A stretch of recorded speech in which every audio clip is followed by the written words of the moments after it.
ስለዚህ ስትሬት ኦፍ ሆርሙዝ ሲዘጋ ነዳጅ ካሁኑ ጭማሪ እያሳየ ነው። ከሁሉም ነገር በላይ ደግሞ ፈርቲላይዘር የማዳበሪያ ነገር በጣም እጅግ አሳሳቢ ነው የሚሆነው። ኢትዮጵያ ውስጥ ያላችሁ ወገኖቼ ለጊዜው አማራ፣ ኦሮሞ፣ ስልጤ እያልክ ይህን ምስኪን ህዝብ ማደንቆርን አቁምና ደንቆረ ሰው አታደንቆር። እጅግ አስከፊ ረሃብ እየመጣ ነው። ሰምተኛል አመዱ? አማራ፣ ኦሮሞ አሚን ታቆመው ፕሊስ። አስከፊ ረሃብ እየመጣ ነው ወገኖቻችን። የእናንተ እናት የኔ እናት ናት፣ የኔ እናት የእናንተ እናት ናት፣ የእናንተ አባት የኔ አባት ነው፣ የኔ አባት የእናንተ አባት ነው። ነው አይደለም? መጀመሪያ ብሔርን ለመጥራት መጀመሪያ መኖር አለብህ። ይሄ የለውና አደጋ ምናምን ተወሱ። ይሄ ዝም ብለህ ለዘመናት በሌጦ ምናምን ስትሞላ ስትጮህ የነበረውን ነገር ትሆንን ቀይራው። አሁን የዓለምን ነባራዊ ሁኔታ የምተነትኑበት ሰዓት ነው። አይንን ገልጠ ዓለም እንዴት እየሆነች ነው የሚለው ነገር የምታወራበት ሰዓት ነው። አይ ነው ብዙዎቻችሁ ስለ ዓለም ነባራዊ ሁኔታ አውሩ ብትባሉ ምንም እውቀት የለም። ያንተ እውቀት አማራ፣ ኦሮሞ፣ ስልጤ እያልክ ማውራት ነው። ከዛ ውጪ መውጣት አትፈልግም። ከዚህ ውጪ ወሬ የለም።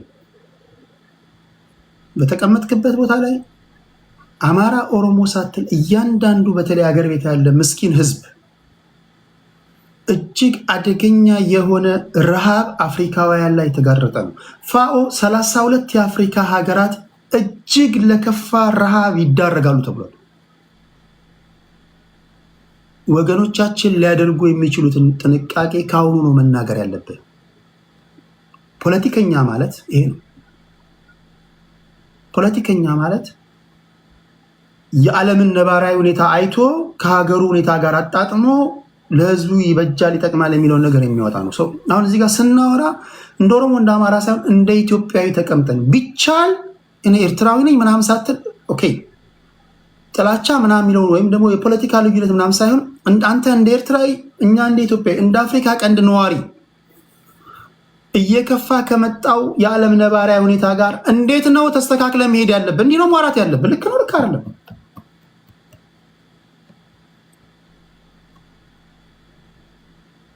እንዴ እኔ ዓለም የሚያወራውን ነው የነገርኩ። ዓለም ላይ እየሆነ ያለውን ነገር ነው የነገርኩ።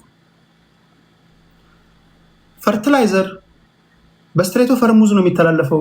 ማዳበሪያ የለም ማለት ገበሬ ማረስ አይችልም። ገበሬ አላረሰም ማለት ደግሞ እህል የለም። እህል ከሌለ ደግሞ ረሃብ ነው። ረሃብ ደግሞ ሲመጣ እንደ ኢትዮጵያዊ ነው የሚገልህ። እንደ አማራ አይደለም፣ እንደ ኦሮሞ አይደለም፣ እንደ ስልጤ እንደ ትግራዋይ አይደለም።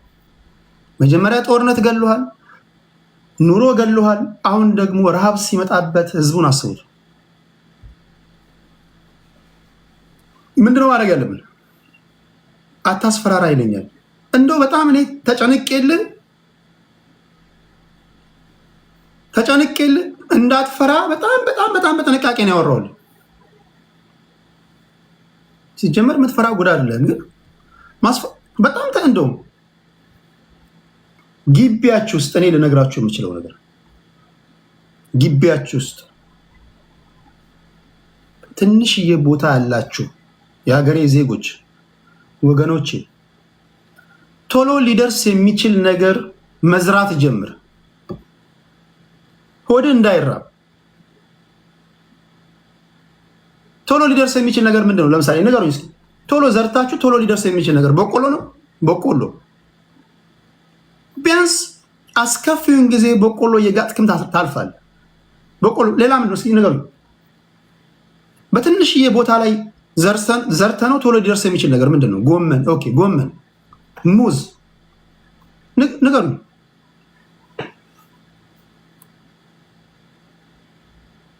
ቦሎቄ፣ ድንች፣ ሰላጣ እንደዚህ አሁን እዚህ ጋር ኮሜንት ላይ የሚጽፉትን እግዚአብሔር ምስክሬ ነው። ዛሬ ዓለም ላይ ከዚህ ውጪ ወሬ የለም። እናንተ ምን እየሰማችሁ እንደምትሉ አላውቅም። ምን እያደመጣችሁ እንደምትሉ አላውቅም። ዛሬ የዓለም ህዝብ በከፍተኛ ስጋት ስላችሁ ባደጉት ሀገራት ላይ የሚኖሩ የፖለቲካ ሳይንቲስቶች ፈርተው ነው ያሉት። ምን አይነት ድድብና ነው እየተከናወነ ያለው እያሉ እያሳሰቡ ያሉበት ጊዜ ነው። ኢማጂን ባደጉት ሀገራት ላይ ያሉ ዜጎች በዚህ ደረጃ ላይ ፈርተው ካሉ እኛን ደግሞ አስበን መሆን ያለብን።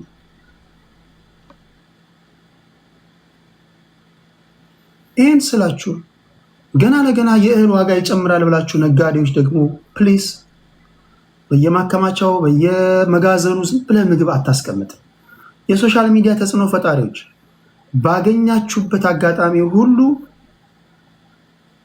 ህዝባችን አገር ቤት ያለው ምስኪን ህዝብ የግንዛቤ ማስጨበጫ መስጠት አለብን። እንግዲህ ከዚህ ውጪ በነገራችን ላይ የኢራን ጦርነት እንኳን ኢራንን በከፍተኛ ሁኔታ የማዳከም ነገር ካደረጉ ኢራን ከማዳከም ውጪ ማሸነፍ አይቻልም። ቀጣዩ ከዚህ ቀደም ስጠይቃችሁ እንደነበረው ቀጣዩ አሁን እየተዘጋጁላት ያለችው ደግሞ ቱርክ ናት። ልክነኛ ቱርክ ናት። ይሄ የ30 የ40 ዓመት እቅድ እኮ ነው። ቅድም ስነግራችሁ እንደነበረው ይሄ እቅድ ነው። በእቅዳቸው መሰረት ነው እየሄዱ ያሉት። ቱርክ ናት ቀጣዩ። ቱርክን ለመምታት ኔቶን ያፈራርሳሉ። ቢኮዝ ቱርክ የኔቶ አባል ሀገር ናት። በኔቶ አባል ሀገራት መተዳደሪያ ደንብ ደግሞ አርቲክል 5 የሚባል አላቸው። አንድ የኔቶ አባል ሀገር ከተመታ ሁሉም የኔቶ አባል ሀገር ሪያክት ያደርጋል የሚል መተዳደሪያ ደንብ አላቸው። ያ እንዳይሆን አስቀድመው ቱርክን ከኔቶ አባል ሀገርነት ለማውጣት ወይም ደግሞ ኔቶን ያፈራርሳሉ። ኦልሬዲ ኔቶን የማፈራረስ ዘመቻ ተጀምሯል። ከዛ ቱርክ፣ ከዛ የመጨረሻዋ ግብፅ ነው የምትሆነው። ከዛ ግብፅ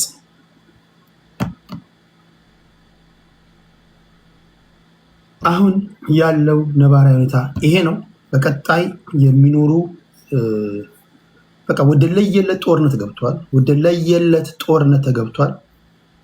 አሁን እግረኛ ወታደር እንላክ አንላክ የሚል ውይይት ላይ ናቸው ያሉት እንጂ ይሄ ሲዝፋየሩ ወይም ደግሞ ሜሞራንደም ኦፍ አንደርስታንዲንግ ተቀዷል። በእነዚህ ጉዳዮች ላይ እናወራለን። ነገ አንድ የሚቀርብ ጽሁፍ አለ። ጀዋር መሐመድ የሚያቀርበው ጽሁፍ አለ። እሱን ሞዴሬት አድርጋለሁ። ገብታችሁ የምታነሷቸው ጥያቄዎች ካሉ እኔን ተከትላችሁ ለምትመጡ እድል ሰጣችኋለሁ። ከጀዋር መሐመድ ጋር 1 PM ላይ ቆይታ ይኖረናል። እዛ ስትመጡ የሚያቀርባቸውን ነገሮች ካቀረቡ በኋላ እኔ ለማውቃቸው ሰዎች አስገባችኋለሁ። አንዳንድ ጥያቄዎችን እንጠይቃለን። ፍጹም ስርዓት ባለው መንገድ በሰለጠነ መንገድ ውይይት እናድርጋለን። ነገ ከሰዓታት በኋላ ዛሬ በእኔ 3 ሰዓት ከሃያ ነው። ከሰዓታት በኋላ ከጀዋር መሐመድ ጋር ቆይታ ይኖረናል። በኢትዮጵያ ወቅታዊ ሁኔታዎች ዙሪያ ላይ እዛ እንገናኛለን። ከዛ ባሻገር ካናዳ ያላችሁ መንጃ ፍቃድ የሌላችሁ መንጃ ፍቃድ ደረጃችሁን የጠበቃችሁ ጥንቁቅ አሽከርካሪዎች እንድትሆኑ እናደርጋችኋለን። ድራይቪንግ ላይሰንስ የሌላችሁ ከፈለጋችሁ ኦንላይን ኮርስ የምትፈልጉ ፓኬጅ እንሰጣችኋለን። ኢንክላስ ትሬኒንግ ለምትፈልጉ ሰዎች ኦንላይን ኮርሱን አንፈልግም፣ ኢንክላሱን ብቻ ነው ኢንካር ብቻ ነው የምፈልገው ካላችሁ መኪና እናለማመዳችኋለን። ፍጹም ምርጥ በሆኑ መኪናዎች እናለማመዳችኋለን። ተመጣጣኝ በሆነ ዋጋ የመንጃ ፍቃድ ባለቤት እንድትሆኑ እናደርጋችኋለን። ለዚህ መለማመድ ለምትፈልጉ ሰዎች 647-687-3534 ቶሮንቶ ያላችሁ መደወል ትችላላችሁ። ከኦልስታር ድራይቪንግ ስኩል ጋር በመተባበር ቴዲ አዋሳ ስልጠና እንሰጣችኋለን። ስለዚህ ያላችሁ መማር ለምትፈልጉ ለወገን ዘመድ ጓደኞቻችሁ ንገሯቸው። በተመጣጣኝ ዋጋ እናስተምራችኋለን። እሺ ክብራትና ክብራን ወደ ዋና ዋና ነገሮች ወደ ሌሎች ሊድና በመካከለኛ ምስራቅ ጉዳይ ላይ ከፍለ ነው የምታስተምረው ከፍላችሁ ነው የምታስተምሩት? አርዘይ ምንድን ያልሽው? Are those paid trainings? Yes. Yes, በሰዓት ይከፈላል።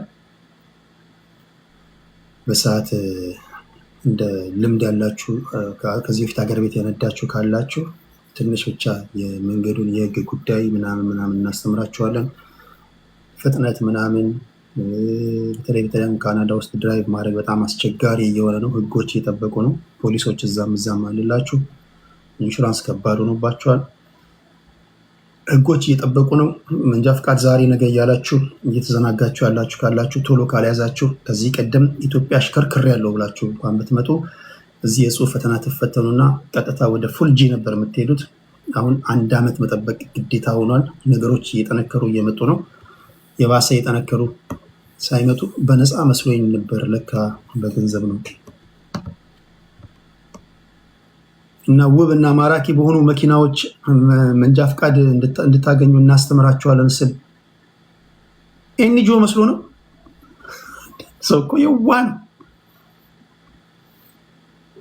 ድራይቪንግ ኮርስ እንሰጣችኋለን ስል በነፃ መስሎ ነው ይለኛል። ይሄ የሚያሳየኝ የዋህነትን ነው። በውስጥ ምንም ክፋት የለውም፣ ወይ በውስጥሽ ምንም ክፋት አለመኖር ነው የሚያሳየኝ። የማንኛውም ነገሮች እየጠበቁባችሁ ከመምጣታችሁ በፊት ቶሎ ኃላፊነት የሚሰማው ጥራት ያለው አሽከርካሪ እንድትሆኑ ቀደም ሲል በነገርኳችሁ ስልክ ቁጥር ደውሉ፣ ወይም ቴዲ አዋሳ ኮንታክት አርጉት ለማለት ያህል ነው። እሺ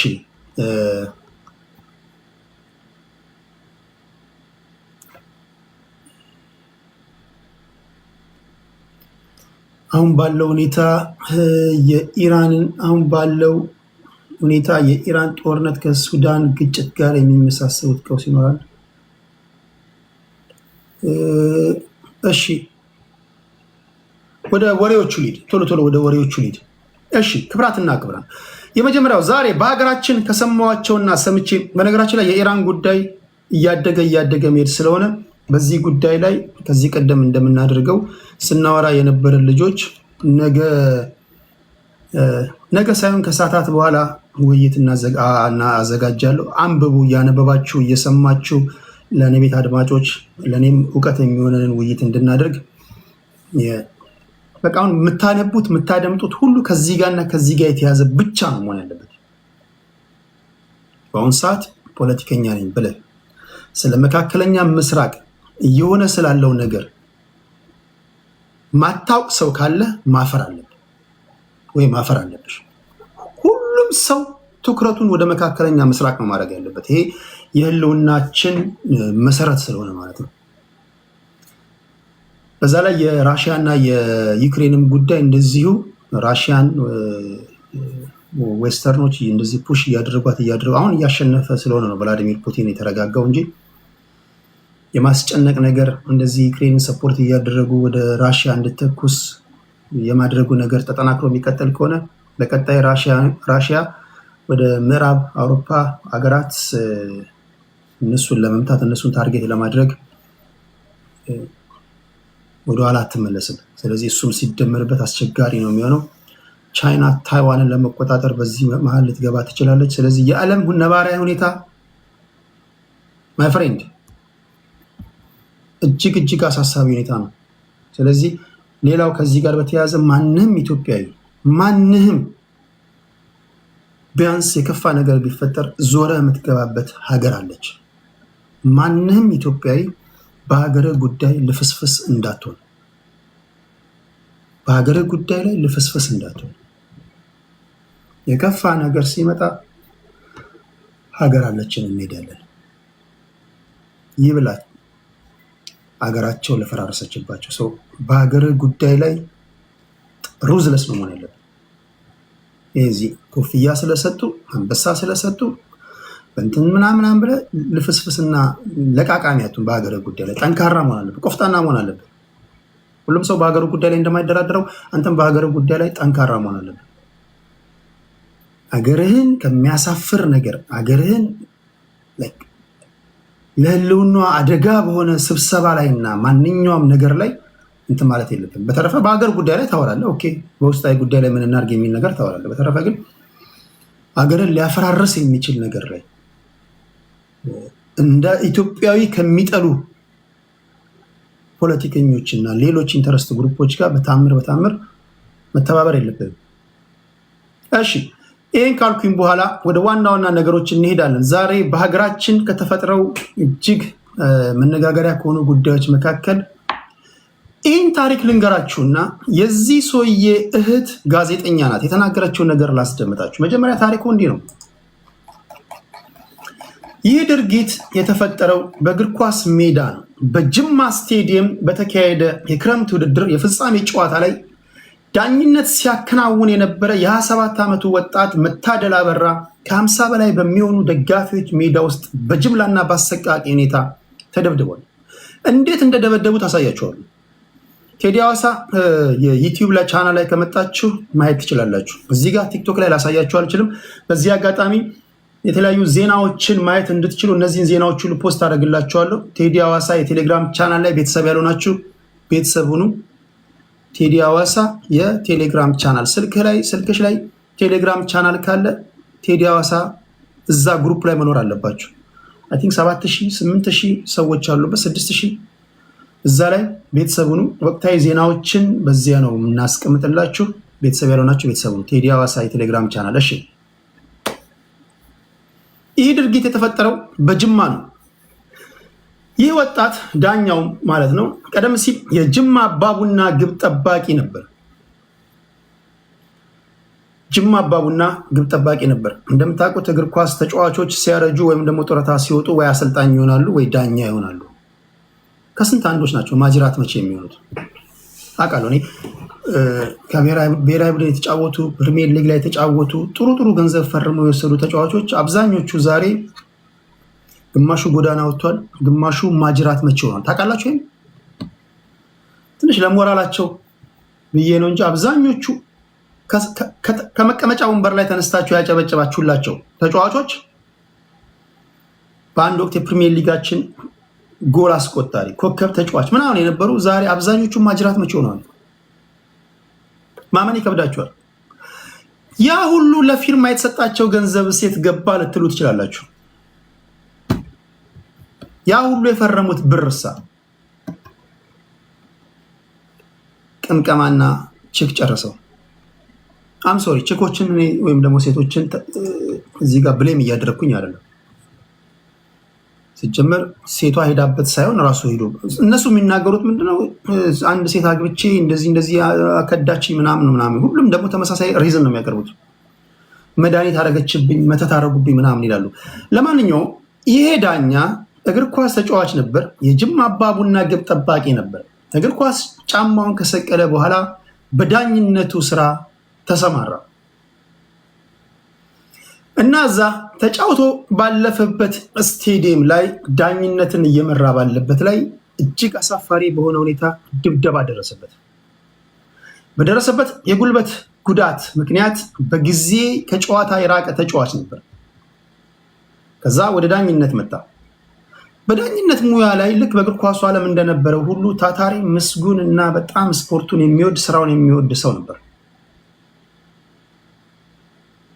እህቱ የስፖርት ጋዜጠኛ ናት። ብስራት ኤፍኤም ላይ ትሰራለች። ባንቺ አበራ ትባላለች። እሷ ናት ይህን ብሶት የምትናገረውን ቀጥሎ ማሳያችሁ ቪዲዮ ላይ። ይህ ድብደባ ከደረሰበት በኋላ አፍንጫውን ነው የሰበሩት። በአስቸኳይ ጅማ ፍሮምሲስ ሆስፒታል ገብቶ የአፍንጫ ስብራት ቀዶ ጥገና ተደረገለት። አሁን በጥሩ ሁኔታ ላይ ይገኛል። ወጥቶም ከቤተሰቦቹ ጋር ሕክምናውን እያደረገ ነው የሚገኘው። ቤተሰቦቹ ጋር ሆኖ ነው የሚል ዜና የደረሰኝ። በጥቃቱ ወቅት እነዚህ ጥቃት አድራሾቹ ሙሉ በሙሉ በቪዲዮ ላይ በግልጽ ማንነታቸው የታየ ነው። ድብደባን ያደረሱት በደቦ ነው የደበደቡት። ኢትዮጵያ ስፖርት ሜዳዎች ላይ የሚስተዋለው የጭካኔ እርምጃ አንዱ ነው። እኔ በጣም የሚገርመኝ ኳሱ ኖሮ ቢሆን ኦኬ፣ እንደው ለአፍሪካ ዋንጫ በተደጋጋሚ የምናልፍ ፕሮፌሽናል ተጫዋቾች ያሉን እንግሊዝ ፕሪሚየር ሊግ ላይ፣ ስፔን ላ ሊጋ፣ ፍሬንች ሊግ ዋን፣ ጀርመን ቡንደስሊጋ ላይ ምናምን የሚጫወቱ ተጫዋቾች ጣሊያን ሴሪያ ላይ የሚጫወቱ ተጫዋቾች ቢኖሩ ኦኬ።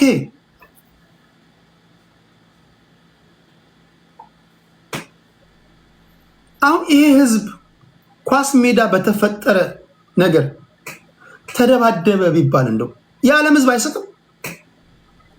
አንተ ህዝብ ዳኛ ትደበድባለህ፣ እርስ በርስ ትደባደባለህ። ሰብረው ወይ አረቄ ይዘህ ወይ ለስላሳ ይዘህ የምታየው ነገር እኮ ነው። አይገርምም? አይ ተጫዋች ጥሩ ነው፣ ክንፍ ላይ ያለው ተጫዋች ጥሩ ነው ምናምን እያልክ ነው እኮ ማየት ያለብህ አንተ ህዝብ። ምንድነው ስሜት የሚያደርገህ? ስሜት ኳስ ላደገበት ሀገር ነዋሪዎች ነው።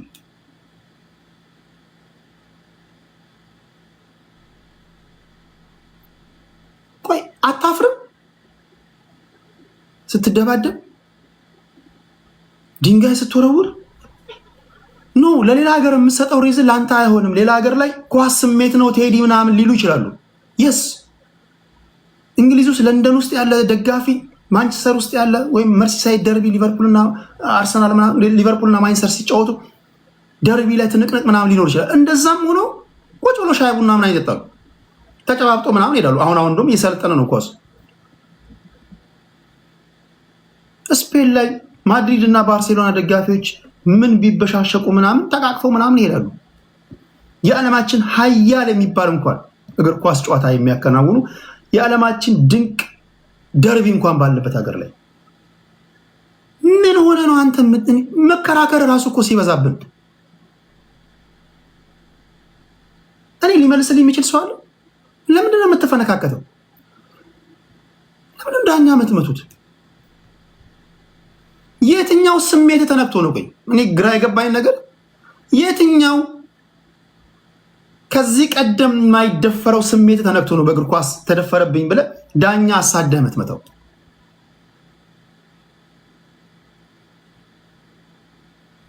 ለማንኛውም ልጅቷ የምትናገረው ላሳያችሁ። ዳኛውን አፍንጫውን ሰብረውታል። ያውም እኮ ጨዋታው ምንም አሳሳቢ ጨዋታ ባለመሆኑ የተነሳ ሚሊሻ እንኳን አልተመደበም። ተው ሌታለው ነው ፖሊስ ምናምን መከላከያ ምናምን የሚለውን ተውና ሚሊሻዎች ራሱ አልተመደቡ። ስጋት ባልሆነ ጨዋታ ላይ እኔ ይገባኛል። ለምንድን ነው ቴዲ ሜዳ ላይ ተሳዳቢ የበዛው የምንደባደበው ካልክ ይገባኛል። ስቴዲየም የሚገባው ህዝብ ኳሱ ሳይሆን ስሜት የሚያደርገው የገባ ጎል ሲሻር ይሄ ህዝብ ቶሎ የሚበሳጨው ኑሮ ነው የሚያበሳጨው። ኑሮ የፈጠረበትን ብስጭት ነው በእግር ኳሳዊ ስሜት አስመስለው ዱላ የሚያሳርፈው።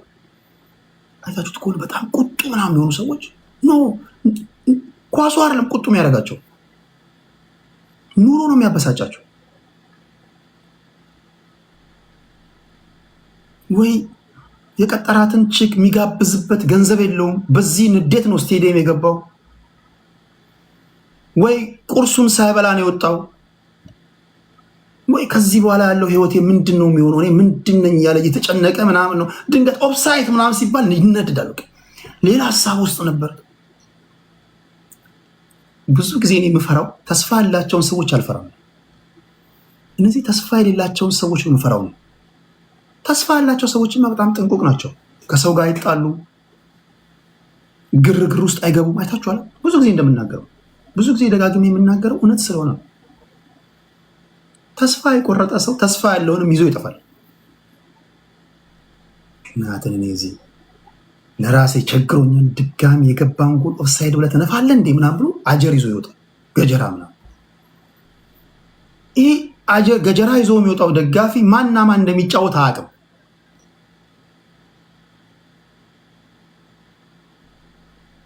ኳሱን በሙሉ አይኑም አላየም። ወይ በስልኩ የሆኑ ሀብታሞች ምናምን ብፌ ሲያነሱ ምናምን እያየ ነው። ድንገት ሲነፋ ነው ወደ ሜዳ የሚገባው። የሚያውቀው ነገር የለም።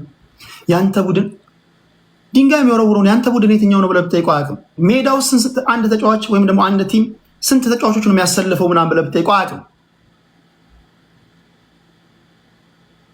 11 ይግባ 20 ነው ይግቡ አያውቅም። እኔ አስታውሳለሁ አንዴ እግር ኳስ በጣም ወዳለሁ እያየሁኝ ቁጭ ብያለሁ መሀል ላይ ማመን ይከብዳቸዋል ሰዎቹ የሚያወሩትን ማራገባ ጨርቅ ይዞ ወረዚህ የሚሮጠው ሰውዬ ምንድን ነው ምን አይሏል አይገባም እንደ ውስጥ ይሏል አራጋቢውን እኮ ነው ምን አባቱ ነው ከቅድም ጀምሮ ዝም ብሎ ይሮጣል ምንድን ነው እሱ አይገባም እንደ ተቀመጥ ምናምን ይላል አራጋቢ መሆኑን አያውቁም መሀል ላለው ሰው ኳስ አነካም እንደ ምን አይሏል መሀል ዳኛውን እኮ ነው ከቅድም ጀምሮ ይሮጣል ምን ኳስ አነካም እንደ ምን አይሏል ኳስ ለምንድን ነው ማይነካው የመሀል ሜዳ ዳኛውን እኮ እኚህ ናቸው የሚፈነክቱ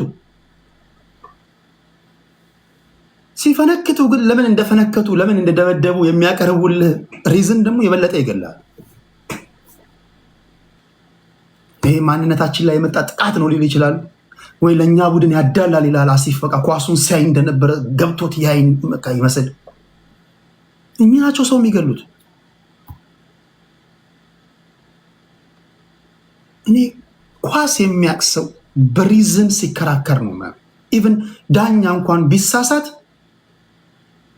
የፊፋ 17ቱን የፊፋ ህጎች ምናምን እየጠቀሰ ምናምን ይከራከራል ኳስ ስሜታዊ ላይ ከብረሰት ከሰው ዝገት አይጠፋም ተሳስቶ ልንቻ ከዚያ አንግላ ላይ ምናምን ይላል ኳስ የሚያውቁ ሰዎች እነዚህ ኳስ ማየት ከጀመሩ ሳምንት የሞላቸውስ እነዚህ ስለ ኳስ ምንም ማያውቁስ እነዚህ ሜጃ ጠፍቶባቸው ወደ ሜዳ የሚወጡስ ከነዚህ ጋር አትቀልድ እየተራመድ ከገባሁን ሰውዬ በክራንች እንድትወጣ ያደርገዋል ታትስ ዋይ እኔ ፕሊስ እምላችሁ ለማንኛውም እችም ምን ሆና ምን በዛባት የሚባለው እችም እግር ኳስ ሆና ዳኛውን እንዲህ ባለ ሁኔታ አስደብድቦታል ለማንኛውም እህትየው የምትናገረውን እስኪ ስሙ እቹት ይሄ የሮት ኮፒ ሊንክ ፖስት ሼር ነው እቺ የስፖርት ጋዜጠኛ ናት የተደብዳቢው ዳኛ እህት ናት በስራት ኤፍኤም ላይ ነው የምትሰራው እንደሰማሁት ከሆነ የወንድሟን የዳኛዋን መደብደብ እንዴት ነው የተናገረችው ሁላችሁም ተባበሩ ቶፒክ ሪፖስት አድርጉ እንደዚህ አይነት አስነዋሪ ድርጊት የፈጸሙ አካላት በድርጊታቸው ከመጸጸት ይልቅ የተሰሩ ቪዲዮዎችን ሪፖርት እያደረጉ እያስወረዱ ነው ያሉትና ቶፒክ ሪፖስት ሼር አድርጉ ሁላችሁም አመሰግናለሁ ሁላችሁም ዛሬ በጣም ተረጋግቻለሁ እግዚአብሔር ይመስገን ብዬ ነበር ዛሬም እግዚአብሔር ይመስገን ዳኛው እንዴት ልብድ ምን እንዳስጨነቀኝ ምን እንደዛ አይነት ምን ውስጥ እንደከተተ ይኸውላችሁ ይሄንን ቪዲዮ እኔ አም ሶሪ እኔ የሚያስቀኝ በመደብደቡ አይደለም እኔ የሚያስቀኝ እኔ የምስቀው በእኛ ነው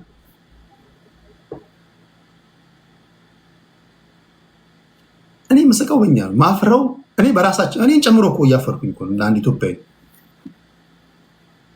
እዚህ ግባ ለማይባል ጨዋታ ህይወቱን ቢያጣ አስቡት እኔ የሚያስቀኝ አላዋቂነታችንና በቃ የጨለማው ጉዞ ውስጥ ያለን ህዝቦች መሆናችን ሳንስ ድጋሚ እንዲህ ያለ ነገር እዛ ላይ መገኘታችን ነው የሚያስቀኝ እንጂ እኔ በእንትኑ እንትን እያልኩኝ አይደለም ስሟት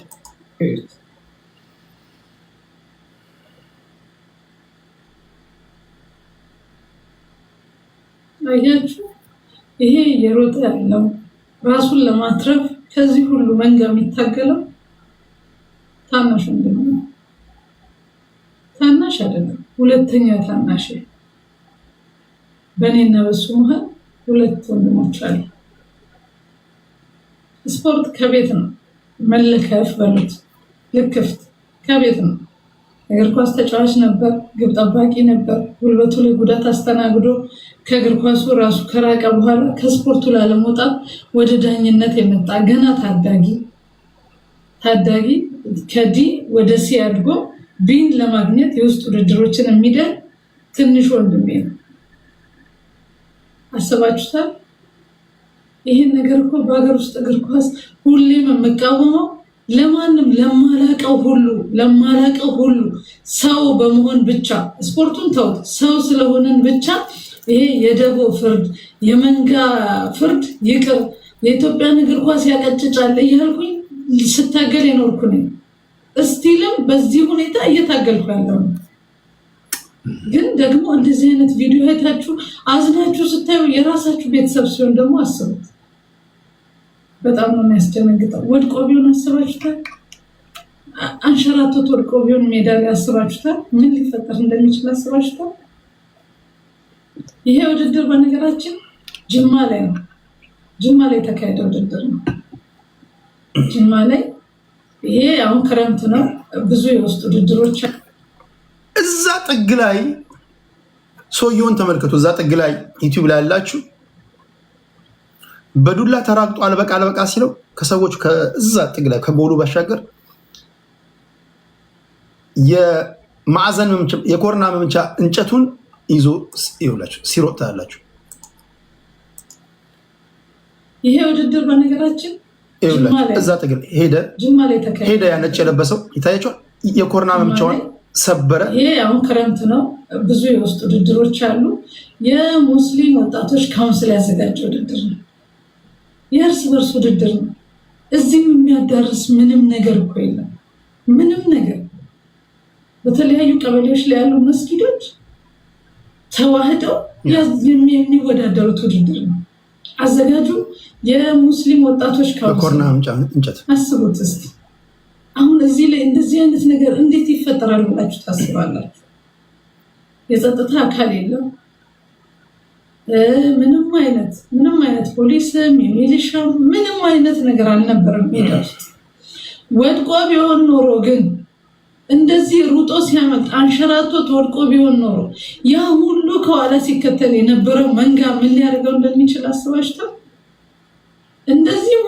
እንደዚህም ሆኖ የድንግል ማርያም ልጅ ልዑል እግዚአብሔር ክብር ምስጋና ይግባው ያሳደገው መልአክ ቅዱስ ሚካኤል ኃይልና ጉልበት ሰጥቶ ጠብቆታል።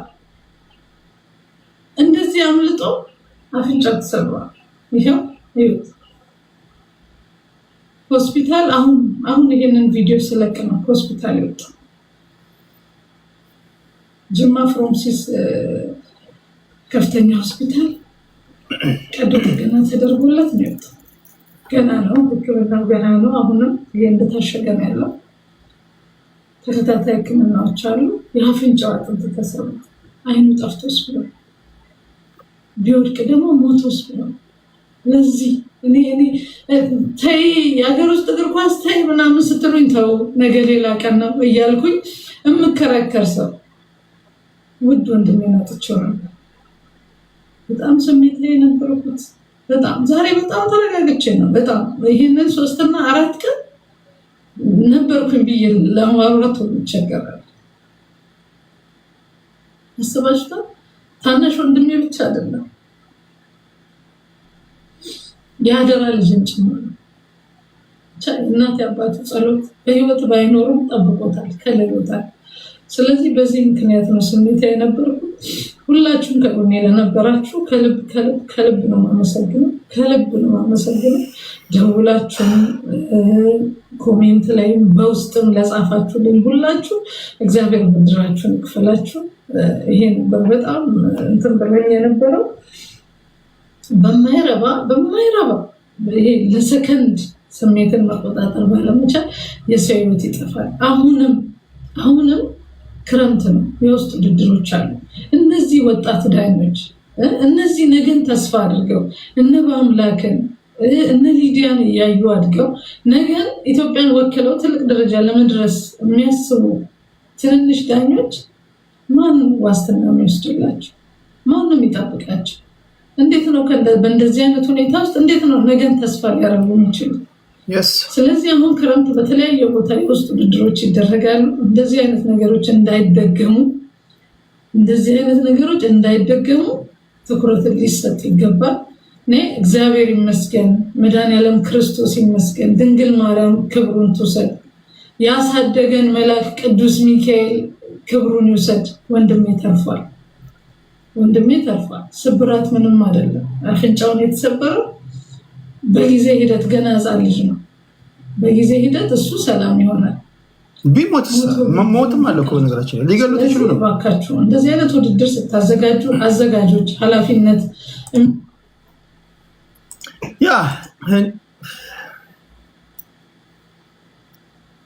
ሲሆን እንደዚህ አይነት ውድድሮች ወጣቶች የሚወጡበት ነው፣ ህፃናቶች የሚፈሩበት ነው፣ ሰላማዊ የሆነ ፉክክር ምናምን ፈጥርበት ነው። እንደዚህ አይነት ክስተቶች ሞር ሲፈጠሩ ባያችሁ ቁጥር ምን ያህል ኋላ ቀሮች መሆናችንን ነው መገንዘብ ያለባችሁ። አሁን እኔ ለማስበው ሀሳብና እኛ ላለንበት ነገር አሁን እኔ እየተናገርኩ ያለሁትና እየሆነ ያለውን ነገር ይዩት፣ ምን ያህል ርቀት እንዳለው። ባደጉት ሀገራት ወላጆች ልጆቻቸውን ይዘው ወደ ስቴዲየም ይሄዳሉ። እነዚህ ሮጦ ያልጠገቡ ህፃናቶች ወይም ወጣቶች ኳስ ሲጫወቱ ቁጭ ብለው ያሉ፣ ፖፕኮርን እየበላ ፖፕኮርን እየበላ ጁስ የሚጠጣ ጁስ እየጠጣ ተሸነፋችሁ አሸነፋችሁ ምናምን ተባብለው ተጨባብጠው ይመጣሉ። እኛ ሀገርስ ይሄው የአማተር ጨዋታ ላይ ነው እንግዲህ ዳኛው እንደዚህ አፍንጫውን የሰበሩት። በነገራችን ላይ የኢትዮጵያ ፕሪሚየር ሊግ ከዚህ በፊት ይደረግ የነበረው በመላ ክልሎች ወይም ደግሞ የፕሪሚየር ሊግ ክለቦች ባሉበት ሀገራት ነበር። ሐዋሳ ላይ ካለ ሐዋሳ ላይ የጊዮርጊስ ወይም የአዲስ አበባ ቲሞች ይመጣሉ። መቀሌ ላይ ካለ ቲም ወደ መቀሌ ይሄዳሉ፣ ወደ አምቦ ይሄዳሉ፣ ወደ አዳማ ምናምን በዙር ነበር 20 ቲሞች እየተዘዋወሩ ይጫወቱ ነበር። ቢኮዝ ከቅርብ ጊዜ ወዲህ ብሔርተኞች እግር ኳስ ውስጥ ስለገቡ በቃ ውስን ቦታዎች ላይ ኳሱ መደረግ ጀመረ። ወይ አዳማ ላይ ወይ አዲስ አበባ ላይ ወይ ሐዋሳ ላይ ወይ ናዝሬት ወይ ባህር ዳር ላይ፣ ከዛ ውጪ ሌላ ቦታ ሄዶ መጫወት ማይታሰቡ ነው። ታስዋ የኢትዮጵያ ፕሪሚየር ሊግ በውስን ከተሞች ብቻ የኢትዮጵያን ፕሪሚየር ሊግ ለማድረግ የተገደደው እና ይሄ ትኩረት ሊሰጠው የሚገባ ነገር ነው። ቢያንስ በ2030 የፊፋ የዓለም ዋንጫ 64 ሀገሮች ይደረጋሉ። ከዚህ ውስጥ አፍሪካ ኮታ ያድጋል ተብሎ በሚታሰብበት ሰዓት እኛ ገና የመጨረሻ የአማተር በሆነ እግር ኳስ ጨዋታ ላይ እየተገዳደልን ነው እና መስተካከል አለበት። እሺ ክብራትና ክብራን ወደ ሌሎች ዜናዎች እንሄዳለን። ይህንን በዚህ ላቁመው። አዲስ አበባ ውስጥ መንጃ ፈቃድ ለማውጣት የምትፈልጉ ሰዎች ከዚህ ቀደም አማርኛ ቋንቋ መጠቀም ግዴታችሁ ነበረ፣ ወይም ፈተናዎች የሚቀርቡላችሁ በአማርኛ ነበር። አሁን ግን አዲስ አበባ በአማርኛ ቋንቋ ከመጠቀም በተጨማሪ የመንጃ ፈቃድ የሚሰጡ 20 ተቋማቶች አሉ። እነዚህ 20 ተቋማቶች በተለያዩ ቋንቋዎች መንጃ ፈቃድ አገልግሎት መስጠት ጀምረናል ያሉ። ከአማርኛ ቋንቋ ውጭ የመንጃ ፈቃድ ትምህርት ለመስጠት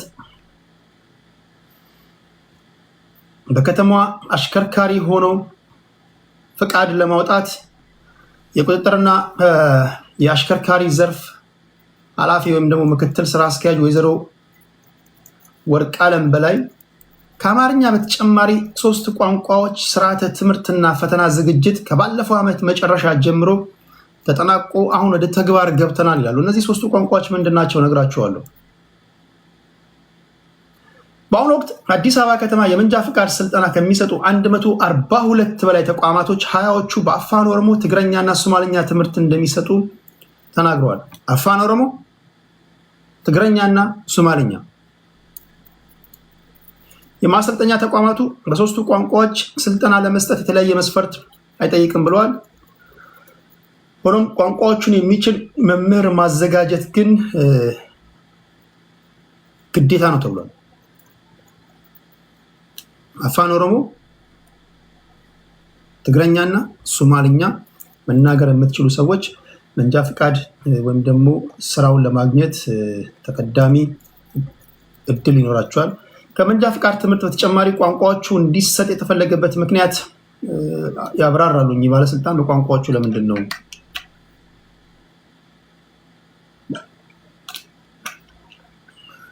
ነው ከአማርኛ ውጭ በአፋን ኦሮሞ፣ በትግረኛና በሶማሊኛ መስጠት የጀመራችሁት የሚል ጥያቄ ሲነሳ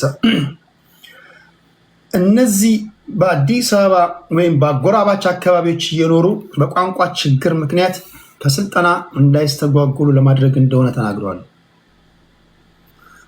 አንድ በአፋን ኦሮሞ አፉን የፈታ ልጅ ወይም ሰው አዲስ አበባ ውስጥ መጥቶ መንጃ ፈቃድ ለማውጣት ቢፈልግ አፉን በፈታበት ቋንቋ ወይም ደግሞ ሊረዳና አንብቦ ሊገባው በሚችልበት መንገድ መሆኑ ይበል የሚያሰኝ ነው። እንዲሁም በትግረኛ በሶማሊኛ። ስለዚህ እነዚህ የሶስቱ ቋንቋ ተናጋሪዎች አዲስ አበባ ውስጥ ከዚህ በኋላ መንጃ ፈቃድ ለማውጣት አቸግራቸውም የሚል ነገር ነው መረጃው። በተጨማሪም በማይችሉት ቋንቋ ሰልጥነው ፈተና ላይ የሚቸገሩ ለማጅ አሽከርካሪዎች መኖራቸውን ገልጸው በሚያውቁት ቋንቋ ሰልጥነው ብቃታቸው እንዲረጋገጥ ያን ለማድረግ ብሎም እድሉን ማመቻታቸውን ገልጸዋል። ስለዚህ ከዚህ ቀደም ቋንቋ ባለመቻሌ ምክንያት መንጃ ፈቃድ ማውጣት አልቻልኩ ለምትሉ ሰዎች መልካም ዜና ይመስለኛል። ይሄ ዜና በሰፊው መነጋገሪያ የሆነ ነው። ከንቲባ ወይዘሮ አዳነች አቤቤ ናቸው እዚህ ጋር በፎቶ የምታዋቸው። በሀገራዊ ምክክር ጉባኤው ሁለተኛ ቀኑን ዛሬ ሶስተኛ ቀኑን ነው የያዘው። አብዛኞቹ የግል መገናኛ ብዙሃን ተገኝተው ምንም እንኳ እንዲዘግቡ ፍቃድ ባያገኙም አንድ አስገራሚ ክስተት ተፈጥሯል የተባለው በሀገራዊ ምክክር ጉባኤ ሶስተኛ ቀን ውሎ ላይ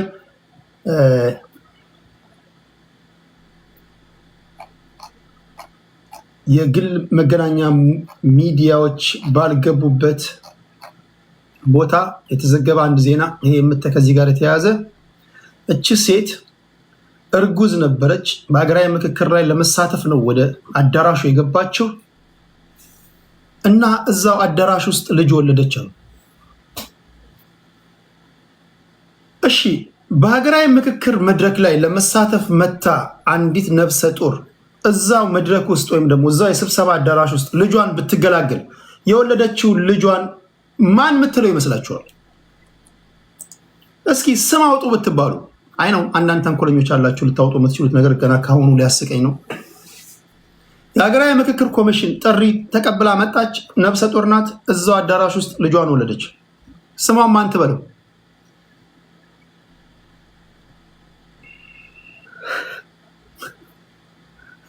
መኩሪያ ይላል አንደኛው። ምክሩ አገር አማካሪ ምክክር እስቲ የማናችሁ እንደሆነ እዚህ ጋር ነግራችኋለሁ። አጨብጭብ አገር ይምከሩሽ ኢትዮጵያ አዳነች አቤቤ ምክክር አገሬ ዲያሎግ መድረኩ ምክረ ዓለም አዳነች ምክረ ዓለም ጽምዶ ዲያሎግ ምክረ ዓለም ከዚህም ከዛም ነው ማነበላችሁ። ምትኬ ምክርዬ ሀገር በቀሉ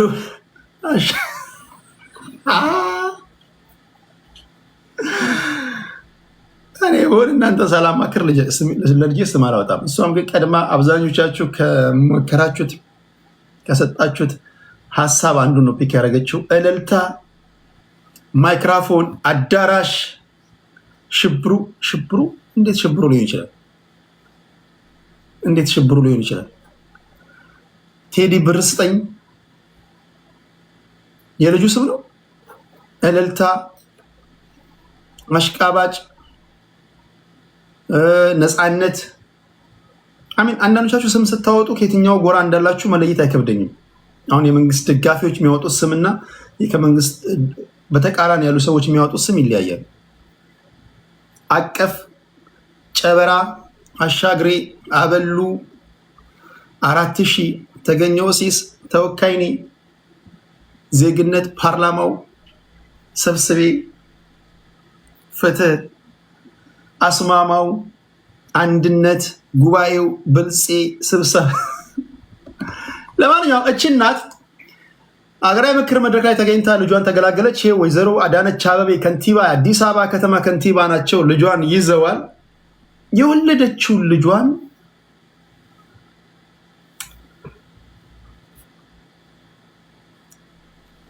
እቺ ከከንቲባው አጠገብ የምትቀመጠው መጀመሪያ ስሟ ወጣት ክርኑዶ ኡጁሉ ትባላለች። የሞለጆዋ ቀን ተቃርቦ ሳለ ሀገሬ ጠርታኝ አልቀርም በሚል ትልቅ ዓላማ ከጋምቤላ ክልል ወደ አዲስ አበባ በመምጣት በአገራዊ ምክክር ጉባኤው ላይ ስትሳተፍ ቆየች። 3ኛ ቀኑ ነው። በጉባኤው ሂደት ላይ እያለችም በዘውዲቱ ሆስፒታል ወንድ ልጅ በሰላም ተገላገለች። አንዳንዶቻችሁ እዛው ተረግዞ እዛው የተወለደ እንዳይመስላችሁ ነው። ከዚህ ቀደም የተጠነሰሰ ጥንስስ ነው። ደርሳ እያለ አንዳንዱ እኮ እንዴ ሊሆን ይችላል። እዛው ተረግዛ እዛው ሊመካከሉ የመጡ ሰዎች እዛው አብዛኞቹ የኔ ቤት ተወያዮች ናቸው። ከነሱ አንዱ አስረግዟት እዛው ነው እንደወለደች ምናምን ይላል ነው። ከ9 ወር በፊት የተሰራ ጥንስስ ነው።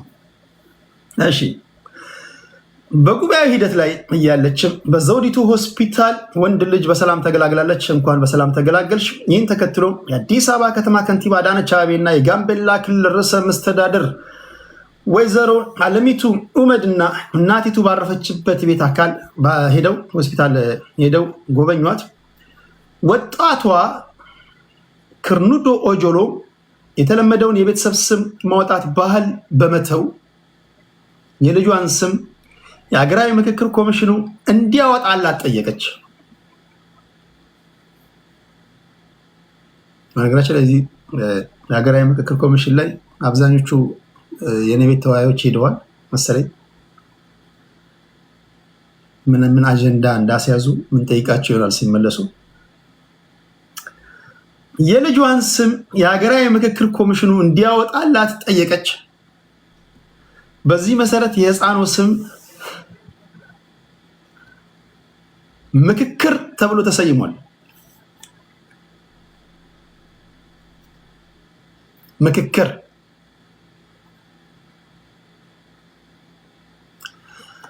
ከጥቂት እረፍት በኋላ የመጣችበትን ታላቅ ሀገራዊ ዓላማ ለማሳካት ወደ ምክክር ጉባኤው በልበ ሙሉነት እንደምትመለስ ያረጋገጠች ሲሆን ጉባኤውን አጠናቃ ወደ መጣችበት እስክትመለስ ድረስ ለእሷና ለልጇ የሚያስፈልገውን ሁሉን አቀፍ ድጋፍ እንደሚደረግላት ተገልጿል። በእርግጠኝነት ወደ መጣችበት አካባቢ ስትመለስ የልጇን ስም አትቀይርም ብዬ ተስፋ አድርጋለሁ።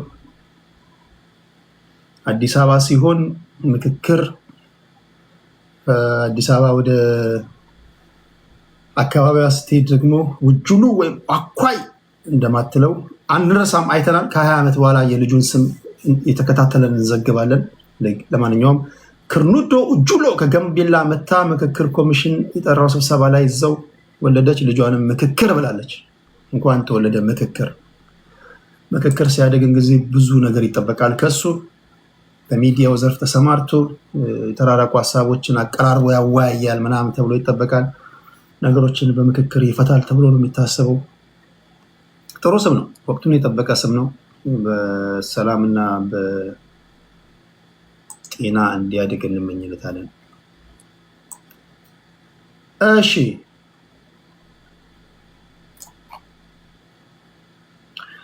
በነገራችን ላይ ከንቲባ አዳነች አቤቤ በዚህ ወቅት ያስተላለፉት መልእክት ይህ ታሪካዊ ክስተት ለሀገሪቱ ወቅታዊ ሁኔታ ትልቅ ማሳያ ነው ብለዋል። እናቲቱ በሰላም ተገላግላ በደስታ እንደተሞላችው ሁሉም ሀገሪቱም ከገጠሟት ፈተናዎች በምክክርና በውይይት ተገላግላ ወደ ተሻለ የሽግግር ምዕራፍ እንደምትሸጋገር ጽኑ እምነቴ ነው ብላ ተናግራለች ከንቲባ አዳነች አቤቤ።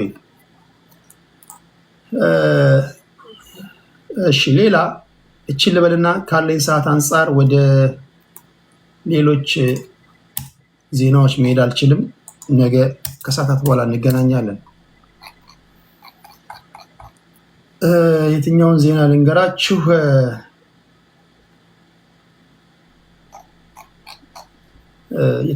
ልንገራችሁ?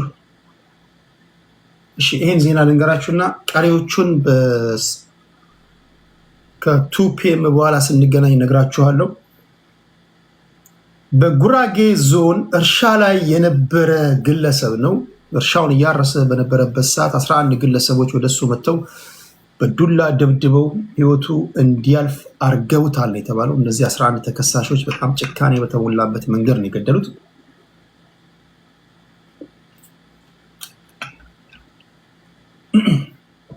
የዛ አካባቢ ተወላጆች ካላችሁ እስኪ ስፔሲፊካሊ የትኛው አካባቢ ነው ልንገራችሁ። በጉራጌ ዞን ገደባኖ ጉታዘር ወነኔ ወረዳ አንድን የቤት አባወራ በጋራ በመደብደብ ለሞት የዳረጉ ተብለው ተጠርጥረው የተያዙ 11 ተከሳሾች በእስራት መቀጣታቸውን የጉራጌ ዞን ከፍተኛ ፍርድ ቤት ነው የተናገረው። ተከሳሾቹ ከሌሎች ግብረ አበሮቻቸው ጋር በመሆን በወለኔ ወረዳ ወለኔ አወቃችሁ? ጉራጌ ውስጥ በአንድ ወቅት ቫይራል የወጣ ትግል ነበረ። ወለኔና ወይለኔ ነው ሁለት ባለሳሳት አስታውሱኝ። የብሔር ጉዳይ እየተተለተለ እስከ ጎሳ እስከ ሰፈር ለመድረሱ ማሳያ የሚሆነው እዚህ አካባቢ ላይ በአንድ ወቅት የማንነት ጥያቄ ተነስቶ ነበርና ከዚህ በኋላ እኛ ጉራጌ አይደለንም ይላል አንደኛው። ወይለኔና ወለኔ ናቸው መሰለኝ ባለሳሳት። ምንድነው በወይለኔ ከተሳሳትኩ አርሙኝ። በወይለኔና በወለኔ መካከል ያለው ሲባል አንደኛው የወይለኔ ተወላጅ ወይም ተወካይ በእኛ ተቃራኒዎች መሃል ወይለኔና ወለኔ አይደል? እሱን ንገሩኝ መጀመሪያ። ልክ ነኝ? ወለኔና ወይለኔ ነው? ጻፉልኝ እስኪ። አንደኛው ወለኔ ነው፣ አንደኛው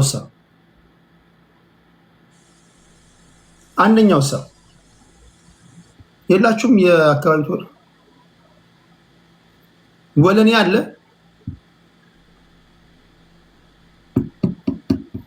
እና እየተከራከሩ አንደኛው የወለኔ ተወካይ መስቃን ነው። ኦኬ ምንድነው ለመሆኑ ልዩነቶቻችሁ ምንድነው? እንዴት ነው የማንነት ጥያቄ ልታነሱ የቻላችሁት ሲባል እንዴ በእኛና በእነሱ መካከል እግዚአብሔር ያሳያችሁ። አንድ ብሔር ውስጥ ናቸው ያሉት። እዛው አንድ ብሔር ውስጥ ሆነው የብሔር ፖለቲካ የተስፋፋ የጠነከረ ሲመጣ ወደ ጎሳ ወርዶ ነውና ቋንቋቸው አንድ ነው፣ አመጋገባቸው አንድ ነው፣ አለባበሳቸው አንድ ነው። ለየት የሚያደርጋቸውን ነገር ፈልገው በዛ ለየት በሚያደርጋቸው ነገር ላይ ነው ትግል የጀመሩት። እና እኛ ወይለኔዎች ስንደንስ ውኡ ነው የምንለው። ከንፈራችንን ክብ ነው የምናደርገው። ውኡ ነው የምንለው። እነሱ ግን ሲደንሱ ይኢ ነው የሚሉት፣ ይለጥጡታል። ይሄ ሰፊ ልዩነት አይደለምን ብሏል። አታስታውስ? እውነት ነው። ገና የብሔር ፖለቲካ አላቆምም ካልክ በውኡና በይኢ ትለያያለህ። ገና እኛ ስንደንስ ውኡ ነው የምንለው፣ እነሱ ልዩነት አለው። አፈን ስታከበውና ስትለቀቅ የብሔር ፖለቲካ በጊዜ ካላቆምክ መሳቂያ ነው የምትሆነው። ቴዲ ምን አለ በለኝ፣ ገና ባረማመድ ትለያያለህ። በውስጥ ያሉ ጎሳዎች ለየት የሚያደርጋቸውን ይፈልጉና በእርምጃ ትለያያለህ ገና። ኦኬ እሱን አስታውሽ ነው። ስለዚህ በጉራጌ ዞን ገደባኖ ጉታዘር ወለኔ ወረዳ ነው አንድን የቤት አባወራ በጋራ በመደብደብ ነው እነዚህ 11 ግለሰቦች ተጠርጥረው ፍርድ ቤት የቀረቡት። ይህን ያደረሰን የጉራጌ ዞን ከፍተኛ ፍርድ ቤት ነው። ተከሳሾቹ ከሌሎች ግብረ አበሮቻቸው ጋር በመሆን በወለኔ ወረዳ አሬሴ ቀበሌ ገዣሞ በተባለ አካባቢ ሰኔ 13 ቀን 2017 ዓ.ም የወንጀል ድርጊት ፈጽመዋል ነው የተባሉት። የጉራጌ ዞን ፍትህ መምሪያ ኃላፊ አቶ ኤልያስ ሰብለጋ ይህን መረጃ ሲያደርሱ ምንድን ያሉት፣ ተበዳይ ኢብራሂም ሽፋ በእርሻ ላይ እየሰራ ባለበት ወቅት ተከሳሾቹ በዱላና በሌሎች ከባድ መሳሪያዎች መደብደብ ከፍተኛ ጉዳት አድርሰውበታል። በሶሻል ሚዲያ በሰፊ መነጋገሪያ የሆነ ጉዳይ ነው። በነገራችን ላይ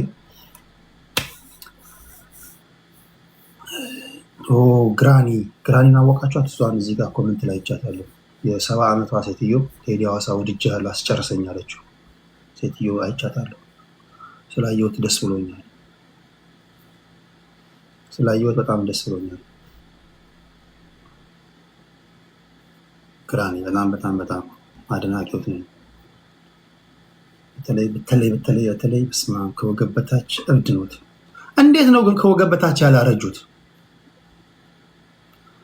እስኪ በጥሞና እናጤነዋለን ይህን ጉዳይ። እንዲህ ያለ እርጅና ነው አይቼ አላውቅም። እንዴት ነው ከዚህ በላይ ብቻ ሰው የሚያረጀው?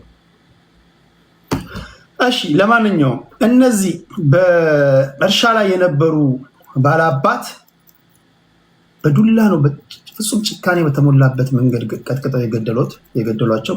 በሰዓቱም ተበዳይ በደረሰበት ከባድ ጭንቅላትና አካል ጉዳት በወቅቱ በሕክምና ላይ ነበሩ። የተቻለውን ጥረት አድርጓል የሕክምና ባለሙያዎች፣ ነገር ግን መትረፍ አልቻሉም። ፍርድ ቤቱም እነዚህን 11 ተከሳሾች በቁጥጥር ስር ካዋለ በኋላ ፖሊስ ማስረጃ የሰውና የሰነድ ማስረጃ አጠናቅሮ ለፍርድ ቤት አቀረበ። ግራ ቀኙን የተመለከተው ፍርድ ቤቱ አንደኛ 8ኛና 11ኛ ተከሳሾችን በ15 ዓመት፣ 5ኛና 9ኛ ተከሳሾችን ደግሞ በ18 ዓመት እንዲሁም 2ኛና 3ኛ፣ 4ኛ፣ 6ኛ፣ 7ኛ እና 10ኛ ተከሳሾች እያንዳንዳቸው በ16 ዓመት ከ6 ወር ጽኑ እስራት እንዲቀጡ ወስኜባቸዋለሁ ብሏል። በሶሻል ሚዲያ በሰፊው መነጋገሪያ የሆነ ጉዳይ ነው። በነገራችን ላይ እጅግ በጣም በሰፊው መነጋገሪያ የሆነ ጉዳይ ነው። እርሻ ላይ እያሉ ነው እነዚህ 11 ሰዎች በዱላ ሰውየውን የቀጠቀጡት። ሰውየው እዛው ነው ያው ህይወታቸው ያለፈው። ይሄ በጣም መነጋገሪያ የሆነ ጉዳይ ነው። ሌሎችን ወሬዎች ካለኝ ሰዓት አንጻር ከሰዓታት በኋላ ላይፍ ስገባ የማደርስላችሁ ወይም የማደርሳችሁ ይሆናል። ከነዚህ መካከል ሀገራዊ ምክክር ኮሚሽን ላይ የግል ሚዲያዎች ገብተው እንዳይዘግቡ መከልከላቸው፣ እሱን ነግራችኋለሁ። ሀገራዊ ምክክር ኮሚሽን 3ኛ ቀኑን ይዟል። የተነሱ አጀንዳዎች አሉ፣ እነሱን ነግራችኋለሁ። የመንግስት ሰራተኞች የሚጫንባቸው ግብር እንዲቀንስላቸው፣ ምክንያቱም እየተስፋፋ እየጨመረ ከመጣው የኑሮ ውድነት ጋር መስተካከል ስላልቻሉ የግብር ወይም ደግሞ መንግስት የሚጭንባቸው ታክስ ከግምት ይግባ የሚሉ ጥያቄዎች እየተበራከቱ መጥተዋል። ይህ ምን የማምንበት ነው። ኢትዮጵያ ውስጥ በትክክልም የኑሮ ውድነቱን መቋቋም የተሳናቸው የመንግስት ሰራተኞች ናቸው። የመንግስት ሰራተኞች ስላቸው ስልጣን ላይ ያሉትን ማለት አይደለም። እነሱ በሙስና በምናምን በእጅ መንሻ በብዙ መንገዶች ኑሮቻቸውን የሚደግሙበትን መንገድ ያገኛሉ። እነዚህ የመንግስት ሰራተኞች ግን ገንዘብ የሚያገኙበት ሌላ መንገድ የለም። ሁለተኛ ግብር አንተ ስፖርት ነው የሚቆረጥባቸው። ደሞዝ ሲቀበሉ እዛው ተቆርጦ ነው የሚሰጣቸው።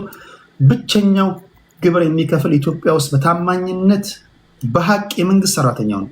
እጅግ አሳዛኝ በሆነ ሁኔታ ደግሞ ሰፈር የሚያደርጉ ወይም ደግሞ በጣም በኑሮ ውድነቱ የሚንገላቱቱ እነዚሁ የህብረተሰብ ክፍሎች ናቸው።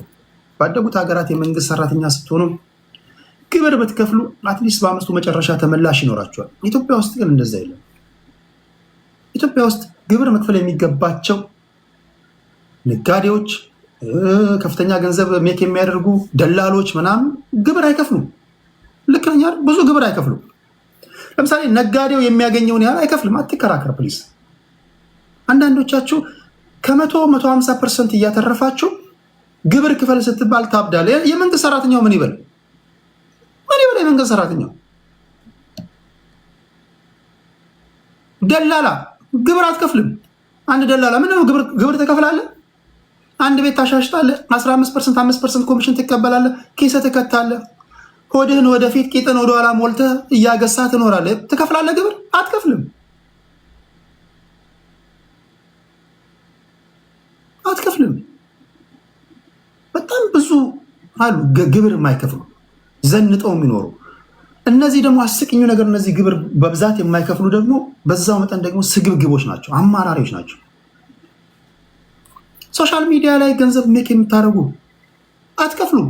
ባደጉት ሀገራት ላይ ሶሻል ሚዲያ ላይ ለምሳሌ ቴዲ ሃዋሳ ሚዲያ የተመዘገበ ነው። እያንዳንዱን ነገር በአመቱ መጨረሻ ላይ ግብር ፋይል አድርጋለሁ። ፋይል ታክስ ሶሻል ሚዲያ ላይ ግብር መክፈል አለበት። እግር ኳስ ተጫዋች እያንዳንዱ ገንዘብ ባደጉት ሀገራት እያንዳንዱ ገንዘብ ሪፖርት መድረግ አለበት። ግራን ኢትዮጵያ ነው ያለሽው፣ ኢትዮጵያ ነው ያሉት፣ መክፈል አለብህ። ግብር መክፈል አለብህ። ዩኬ ትከፍላላችሁ። ዊ ኦል ፔይ። ከሀገር ውጭ ያለ ሁሉም ይከፍላል። ከሀገር ውጭ ያለ ማንኛውም ገንዘብ የሚያገኝ ሰው ለሚኖርበት መንግስት ሪፖርት ያደርጋል። ሪፖርት ካላደረገ መንግስት ራሱ ይላችሁ ሲስተም አለ። ለምሳሌ ከዩቲዩብ ክፍያ ብታገኙ ዩቲዩብ ለሲአርኤ ወይም ደግሞ መንግስት ለዚህ ሰውዬ ለዚህ በዚህ ቁጥር እንዲህ ለተባለ ሰውዬ ይሄን ያህል ክፍያ ከፍያለሁ ይላል። አንተ ሪፖርት ካላደረክ መንግስት ወደ አንተ ይመጣል። እያንዳንዱ በካሽ በባንክ አካውንት የሚገባ ገንዘብ ሳጂ ቴንክ ዩ ሳጂ ሪፖርት አደርጋለሁ። ግብር ክፈል፣ ነጋዴ ግብር ክፈል። ኢትዮጵያ ውስጥ ነይ ግብር ክፈሉ ስላችሁ መስራት በማትችሉበት ደረጃ የሚጫንባችሁን ምናምን ማለት አይደለም። ለምሳሌ አንዳንድ ነጋዴዎች ኢትዮጵያ ውስጥ በቃ መስራት አልቻልንም ምናምን ብለው ዘግተው እስከመሄድ ደርሰዋል። አንድ ነጋዴ ሳጂ ቴንክ ዩ አንድ ነጋዴ ቢዝነሱን ዘግቶ መሄድ ከቻለ እስከሚደርስበት ደረጃ ላይ የሚጣልበት ግብር ከሆነ በቃ መክፈል አልቻለም ማለት ነው አይደለ? አንድ ነጋዴ በቃ አልቻልኩም ብሎ መዝጋት እስኪችል እስኪገደድ ድረስ የሚጣንበት ግብር ከሆነ ሳጂ ቴንክ ዩ ያን ማለት አይደለም። በተረፈ ግን ሪዝነብል የሆነ ግብር መክፈል ግዴታ ነው። ግብር ግዴታ ነው። መንግስት ደግሞ ከግብር ሰብሳቢው ህብረተሰብ የሚያገኘውን ገንዘብ የመንግስት ሰራተኛ ፔሮል ላይ የሚፈርሙ ምክንያቱም የትም ሊሄዱ አይችሉም። ደሞዛቸው 10 ሺህ ከሆነ ከዛ ላይ መንግስት ይቆራረጥባቸዋል፣ ይወስዳል። መንግስት ለእንትን አዋጡ ይላቸዋል፣ ለእንትን ይላል። ከበደ አገባ ይባላል፣ ከበደ ተፋታ ይባላል። አየለ እናቴ ድሮ የመንግስት ሰራተኛ እያለ ተነግረኝ ነበር። በነገራችን እናቴ በህይወቷ ከሰራችው የምንጊዜ በህይወቷ ከሰራችው ትልቁ ሚስቴኳ አሁን ድጋሚ ወደዛ ተመልሳለች። ነጋዴ ነበረች። ነጋዴ የነበረች እናት ወደ መንግስት መስሪያ ቤት ገባች፣ ተቀጠረች እና አሁን ላይ ትቀርች። አሁን ድጋሚ ወደ ንግዱ ዓለም መታለች እና ምንድነው ያዞሩብኝ ትላለች። አሁን ድረስ ወደኋላ ሄዳ ያለፈ ታሪኳን ለመገምገም ሞክራለች። ምን በዛ ጊዜ ምን እንዳዞሩባት ማወቅ አልቻለችም። ነጋዴ ነበረች፣ ወደ መንግስት ቢሮ ወደ መንግስት ሰራተኛ ገባች፣ ደሞዝተኛ ሆነች። እንዴት ሰው ነጋዴ የነበረ ወደ መንግስት ሰራተኛ ይገባል? ይገባል? አይገባም? ፖይንት ምንድን ነው? የመንግስት ሰራተኞች ወይም ፔሮል ላይ የሚፈርሙ ሰዎች ኢትዮጵያ ውስጥ ታማኝ ግብር ከፋዮች ናቸው። መሸለም ያለባቸው እነሱ ናቸው። መንግስት እነዚህን የህብረተሰብ ክፍሎች በተቻለ መጠን ኑሯቸውን መደጎም አለበት። በተለያዩ መንገዶች ሰብሲዳይዝ ማድረግ አለበት። ባደጉት ሀገራት ግብር ስንከፍል ተመላሽ ካለን በአመቱ መጨረሻ ይመለስልናል። በታማኝነት ግብር የሚከፍሉ እነዚህ የህብረተሰብ ክፍሎች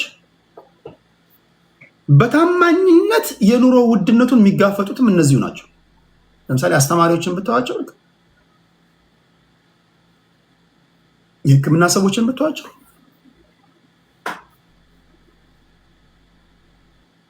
ሌላ ገንዘብ ሊያገኙ የሚችሉበት መንገድ የለም። እጅግ አሳዛኝ የሆነ ኑሮ ይኖራሉ። ስለዚህ እነሱ ላይ ይህን ደግሞ ይባስ ብሎ የሚጫንባቸው ግብር ትከሻቸውን እያጎበጠ መንቀሳቀስ የማይችሉበት ደረጃ ላይ እያደረሳቸው ነው። እሱ ትኩረት ሊያገኝ ይገባል የሚል ድምፅ መጥቷል። እሱ ነግራቸዋለሁ። ከዛ ባሻገር በኢትዮጵያ የንባብ ባህል እያሽቆለቆለ መጥቷል የሚለውን ነገር ነግራቸዋለሁ። እጅግ አስደንጋጭ በሆነ ሁኔታ ከዚህ ቀደም የነበሩ የመጽሐፍ ህትመቶችና የአንባቢዎች ቁጥር አሁን ማመን ይከብዳቸዋል። አሁን በቀላሉ አንባቢ የለም ማለት ይሻላል። አንባቢ አለም ከተባለ እሱም መዳፍ አንባቢ ነው። አይዶንት ኖ አሁን የሚያነብ ብዙ የለም የተባለ ነው። እንትና አንባቢ ነው ከተባለ መዳፍ ነው የሚያነበው ማለት ነው። ለምንድን ነው? ይሄ የራሱ ፋክተሮች አሉት። እሱን ነግራቸዋለሁ። ስለምን የንባብ ባህላችን እያሽቆለቆለ መጣ? በእርግጥ የአንባቢዎች ቁጥር በዓለም ደረጃ እየቀነሰ ነው። ምክንያቱ ደግሞ ከነዚህ መካከል አንዱ የዲጂታል ዘመን ላይ መገኘታችን ነው። ሁሉም ነገር ሶሻል ሚዲያ ላይ ይገኛል። የሰው ልጅ ይሰማል። በቃ ከሰማ ወይም ደግሞ አንዳንድ የሚታተሙ መጽሐፎችም ራሳቸውን በቻለው መንገድ የተጻፈ መጽሐፍ ሁሉ ይነበብ ማለት አይደለም። አንዳንድ ጸሐፊዎች የሚጽፉት ጽሁፍ ሳቢ ላይሆን ይችላል፣ ወይም ደግሞ የተለየ እውቀት ማስጨብጥ ሆኖ ስለተገኘ ይሆናል። የህትመት ዋጋ መጨመር፣ እስኪ እሱንም ነግራችኋለሁ። የአንባቢዎች ቁጥር በኢትዮጵያ አስደንጋጭ በሆነ ሁኔታ እያሽቆለቆለ መጥቷል የሚለው ነግራችኋለሁ።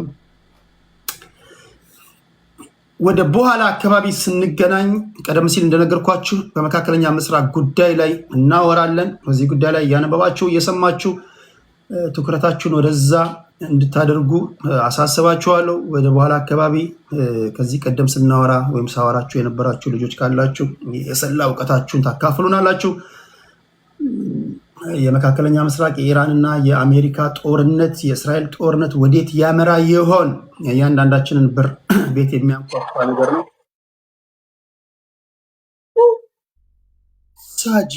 ሳጂ ፐርፊውም ቴንክ ዩ ሳጂ፣ ቴንክ ዩ ሳጂ።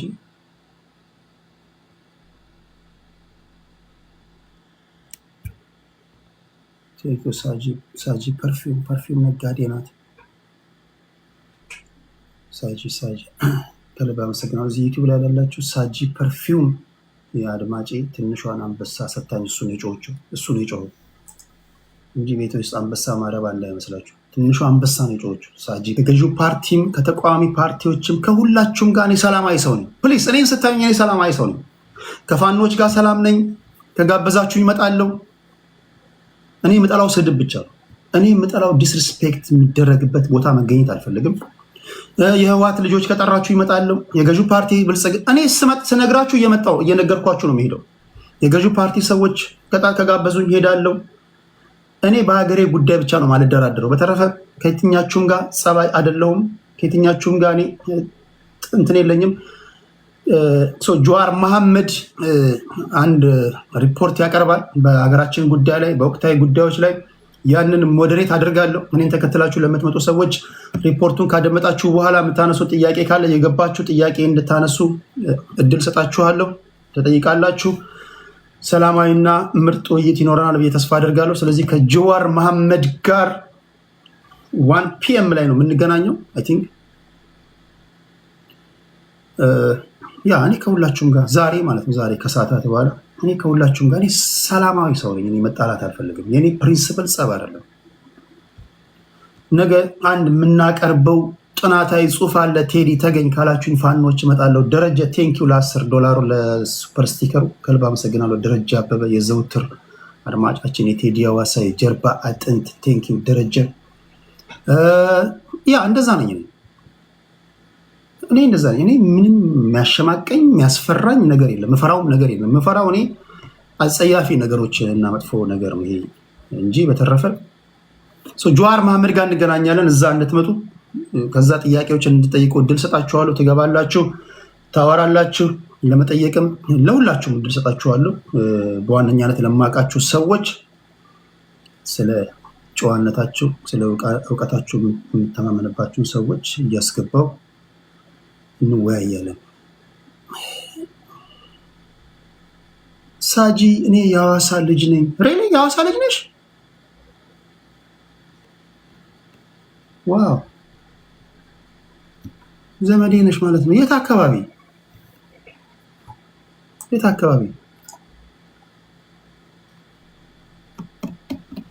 አምጣው በጥያቄ እናከሰዋለን ይላል። ኦኬ 1 PM ላይ እንገናኛለን። ለማንኛውም ይከሳል አይከሳም የሚለውን ምናየው ይሆናል። ማማሞ ዘት ይችላል ሜቢ አስተምራይ ሊሆን ይችላል። ኦኬ ስለ ኢትዮጵያ ወቅታዊ ሁኔታ ነው የምንወያየው። በነገራችን ላይ ጀዋር መሐመድ ወደ ቲክቶኩ ዓለም በመምጣቱ ምን ያህል ፖለቲካን በሲሪየስ የያዘ ሰው መሆኑን ያሳያቸዋል። አንዳንዱ በቃ ዩቲዩብ ላይ መገኘት ብቻ ይመስሏል የእንትንነት በቃ የኩልኩልነት መጫወቻ። አንዳንድ ፖለቲከኞች ነው ቲክቶክ ላይ ካሉ ማህበረሰብ ጋር አስተዋውቃችሁ ነው ስላቸው 05 ታቦር ትምህርት ቤት ላይ ታቦር ተምሬያለሁ። በቃ መምህር እናትሽ አስተምረው ነበር። እናትሽ መምህር ከሆነ ኦኬ እስቲ እናወራለን በደንብ። እሺ ሳጂ ፖለቲከኛ ማለት ወጣቱ የሚገኝበት ቦታ ላይ ሁሉ የሚገኝ ነው። ማይ ፍሬንድ ዩቲዩብ ላይ መገኘት ብቻ አይደለም ፖለቲከኛ የሚያሰኘው፣ ወጣቱ ያለበት ቦታ ላይ መገኘት አለበት። ልክ እኔ ልክ አይደለሁ? ሉክ ጀዋርን ተመልከቱት። ጀዋር እናታችሁ ጉያ በትገቡ ይመጣል። ኢንስታግራም ላይ ፖለቲካ እየተወያዩ ነው ወጣቶች ከተባለ ጆዋር እነ ቴዲ የሐዋሳ ኢንስታግራም ላይ ፖለቲካ እያወያዩ ነው የሚል ነገር ከሰማ ይመጣል። ቴሌግራም ላይ ይመጣል። ፌስቡክ ላይ ነበር ከዚህ ቀደም አለዛ። ዩቲዩብ ላይ ይመጣል። ቲክቶክ ላይ ይሄው this guy is in a serious business ፖለቲከኛ ነው ይሰኝ። ስለዚህ ሐሳቡን የሚገዛው ሚሊዮኖች አሉ አሁን የሚደግፉት ሐሳቡን የሚገዛው የሚሸጥበት መንገድ ላይ ሁሉ ፕላትፎርሞችን ሚዲያን ይጠቀማል።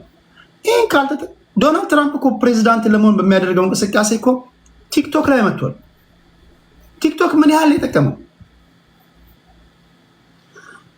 የትኛውም ፖለቲከኛ ቲክቶክ ላይ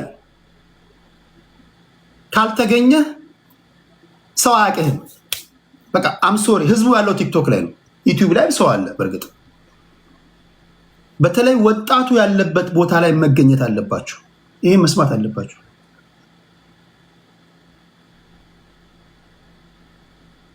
በቃ ህዝቡ ያለበት ቦታ ላይ መገኘት አለባችሁ እንጂ ኖ ቲክቶክ የተሳዳቢዎች ነው ምናምን እሷ ላውት የት ነው የምትሉት ነው። እናንተ ተሳዳቢዎች ጋር ምን ታደርጋላችሁ? ስርዓት ያላቸው በጣም ደረጃቸውን የጠበቁ ሰዎችም አሉ ቲክቶክ ላይ። ለማንኛውም 1 PM ላይ እንገናኛለን። የተለወጠ ነገር ካለ ይነግሯቸዋል። ያን ነው የማደርገው። ጥሩ ውይይት ነው። ጥሩ የሆነ ውይይት ይኖራል ብዬ ተስፋ አደርጋለሁ። በጣም ብዙ ሆናችሁ ትመጣላችሁ። ቀን እገባለሁ። ሰዓቴን ለማስተካከል ሙከራ አደርጋለሁ። አሁን ከተኛችሁ በኋላ ነው እየመጣሁ ያለሁት።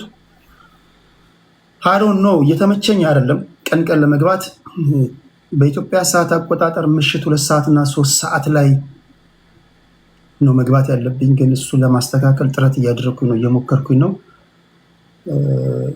የኔን ፕሮግራሞች በዛ ሰዓት ለማድረግ ሙከራ አድርጋለሁ። እሺ የመጨረሻ የምታነሱልኝ ጥያቄ ካለ ኮመንቶችንና ስድብ እየፈሩ ይመስለኛል። ኮመንትና ስድብ እንዴ! አንዳንዱ እኮ ጦር ሜዳ ነው ያለው፣ ጥይት ጋር እየተታኮሰ ነው ያለው።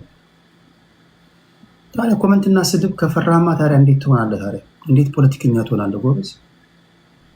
ሌላው የሌላ ብሔር ተወላጆች ወይም ደግሞ የሌላ አክቲቪስቶች የሌላ ፖለቲከኞች መማር ያለባቸው ነገር አለ። ለምሳሌ አንድ የቤት ስራ ልስጣችሁ።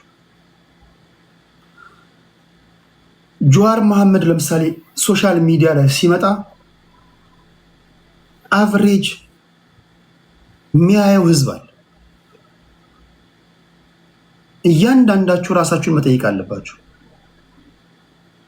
የእናንተ አክቲቪስቶች ሶሻል ሚዲያ ላይ ሲገቡ ምን ያህል ሰው አብሯቸው ይገባል?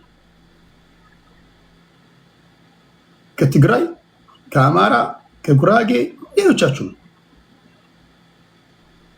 ኦፒኒየን ሊደሮቻችሁ እነማን ናቸው? ዛሬ አንዳንዶቻችሁ የብሔር ፖለቲከኞች ከእናንተ ይልቅ ዲጄ ሆነው ሙዚቃ የሚከፍቱ ሰዎች የተሻለ ቪው አላቸው፣ የተሻለ ሰው ያቸዋል። አትሊስት ዲጄ ሆኖ ዝም ብሎ ሙዚቃ የሚከፍተው ሰውዬ ምንም ያነበበውን አካፍልም፣ 150 ሰው ያደምጠዋል።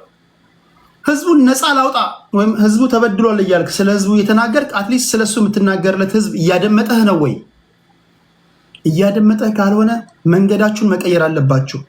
ትግላችሁ ሳቢ አይደለም ማለት ነው። የመጀመሪያው ነገር የምታረጉት ትግል የወጣችሁበትን ማህበረሰብ እንኳን አቴንሽን መያዝ አለበት። ልክ ነው፣ ልክ አይደለም። እኔ እናንተ ብሔርተኛ ወይም እናንተ ብሔር አክቲቪስት ብሆን ህዝቡን ነፃ ላውጣ ብዬ ተነስቼ እኔ አሁን አዋይ ነኝ፣ ነፃ ላውጣ ብዬ ተነስቼ ሳወራ 20 ሰው የሚያደምጠኝ ከሆነ እኔ አቆማለሁ። እንዴት ነፃ አውጪ ነኝ ምናምን ብዬ ወይም ደግሞ የብሔር ፖለቲከኛ አክቲቪስት ነኝ ብዬ እንዴት 20 ሰው ያደምጠኛል? ወይ ንግግሬ አይማረክም፣ ወይ የኔ ትግል በቃ ህዝቡ ሰልችቶታል፣ ወይ ህዝቡ የሚገባው መንገድ አይደለም የተናገርከው ያሉት። መንገድ መቀየር አለበት። ፖለቲከኛ መንገድ መቀየር አለበት። መንገድ ቀየር ሲባል አላማህን አይደለም። አንዳንዶቻችሁ ከዚህ መማር አለባችሁ። አንዳንዶቻችሁ የመቀባበል ችግርም አለባችሁ። ዛሬ ከኦሮሚያ አንድ ጀዋር መሐመድ ሊመጣ ይችላል። ኦፒኒየን ሊደር ሆኖ ሊመጣ ይችላል። ከሌሎቻችሁ አንዳንድ ሰው ላምጣ ብል አይ ዶንት ቲንክ ማገኝ አይመስለኝም። ሁላችሁም በጋራ የምትተማመኑበት አንዳንድ መሪ ያላችሁ አይመስለኝም። ልክ ነው፣ ልክ አለው። ለምሳሌ ከአማራ አንድ ሶሻል ሚዲያ ላይ አንድ እናንተን ወክሎ ሁላችሁም በጋራ ሁላችሁም ይሄ ሰውዬ ይወክልናል ብላችሁ አንድ ሰው ላኩልኝ እስኪ ለውይይት ብል ማንንም አልኩልኝ። በማ ጉዳይ ተስማማላችሁ? በአኪላ ጉዳይ፣ በዩሪ ማንን ነው የምትልኩት? ቤተልሔም ዳኛቸው፣ ቅዳሜ ገበያ ማን ነው የሚመጣው? ሶሻል ሚዲያ ላይ በጋራ የምትስማሙበት ሞጣ ማን ነው የምትልኩት? ይሄ ቆም ብላችሁ እንድታስቡ የሚያደርጋችሁ ነገር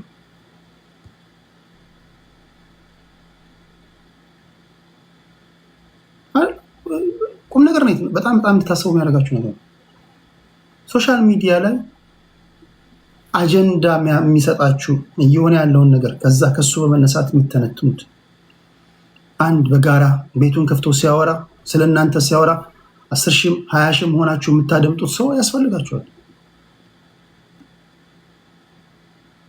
ከትግራይ አንድ ሰው ወክሉልኝ በል። አሁን ባለው ሁኔታ ማንን ልትወክሉልኝ ይችላላችሁ? ሜቢ እኔ ራሴ ፒክ አድርግ ካላችሁኝ እኔ አንድ ሰው ፒክ ላደርግ እችላለሁ ከትግራይ። አሁን ባለው ሁኔታ ሳሚዛ አክሱማይትን ልመርጥ እችላለሁ። ሳሚዛ አክሱማይትን ግን ብዙዎቻችሁ ላታውቁት ትችላላችሁ። ማንን ትወክላላችሁ? በጌታቸው ረዳ? ከጉራጌ ማን ነው የሚወከለው? ከስልጤ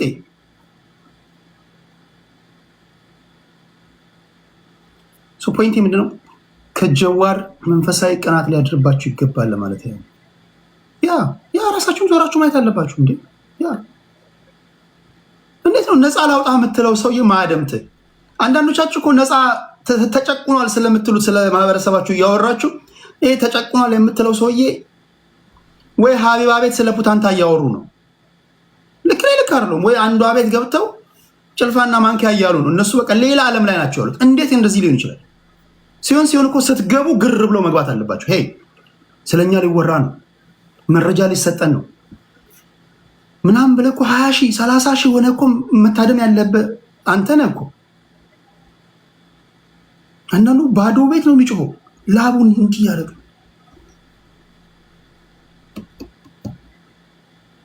ተጨቁነናል፣ ተበድለናል፣ እንዲህ ሆነናል። ቀና ብለህ ስታይ 4 ሰው ነው የሚያደምጠው ሰውየው። ከአራቱም ደግሞ 3ቱ ይሰድቡታል። ወንድሜ ትንሽ ረፍት አድርግ ምናምን ይሉታል። አሚን ማቆም አለበት። እዚህ ደረጃ ላይ ካለ ማይ ፍሬንድ ማቆም አለበት። በትንሹ የብሔር ፖለቲከኛ ሆነ በትንሹ ከ5000 ሰዎች በታች ሊያዩ አይገባም። ሚኒመም ስለ ህዝቡ ነው፣ ስለ ብሔር ነው የምታወራው፣ ስለ መጨቆኑ ነው የምታወራው፣ ስለ ጄኖሳይድ እያወራ ነው። በቀጣይ ስለ ትግል አቅጣጫ የተናገርካቸው እንዴት 100 ሰው ያደምጣል? ሌላው የን ያለው ወይ ትንታኔ አሰልችቷቸዋል ማለት ነው። ይሄ የኛ ህዝብ ካሰለቸው መሰልቸቱን የሚነግርህ በቃ በተለያዩ መንገዶች አንተን ትቶ ስለሱ እያወራ ሌላ ቦታ ነው የሚሄደው።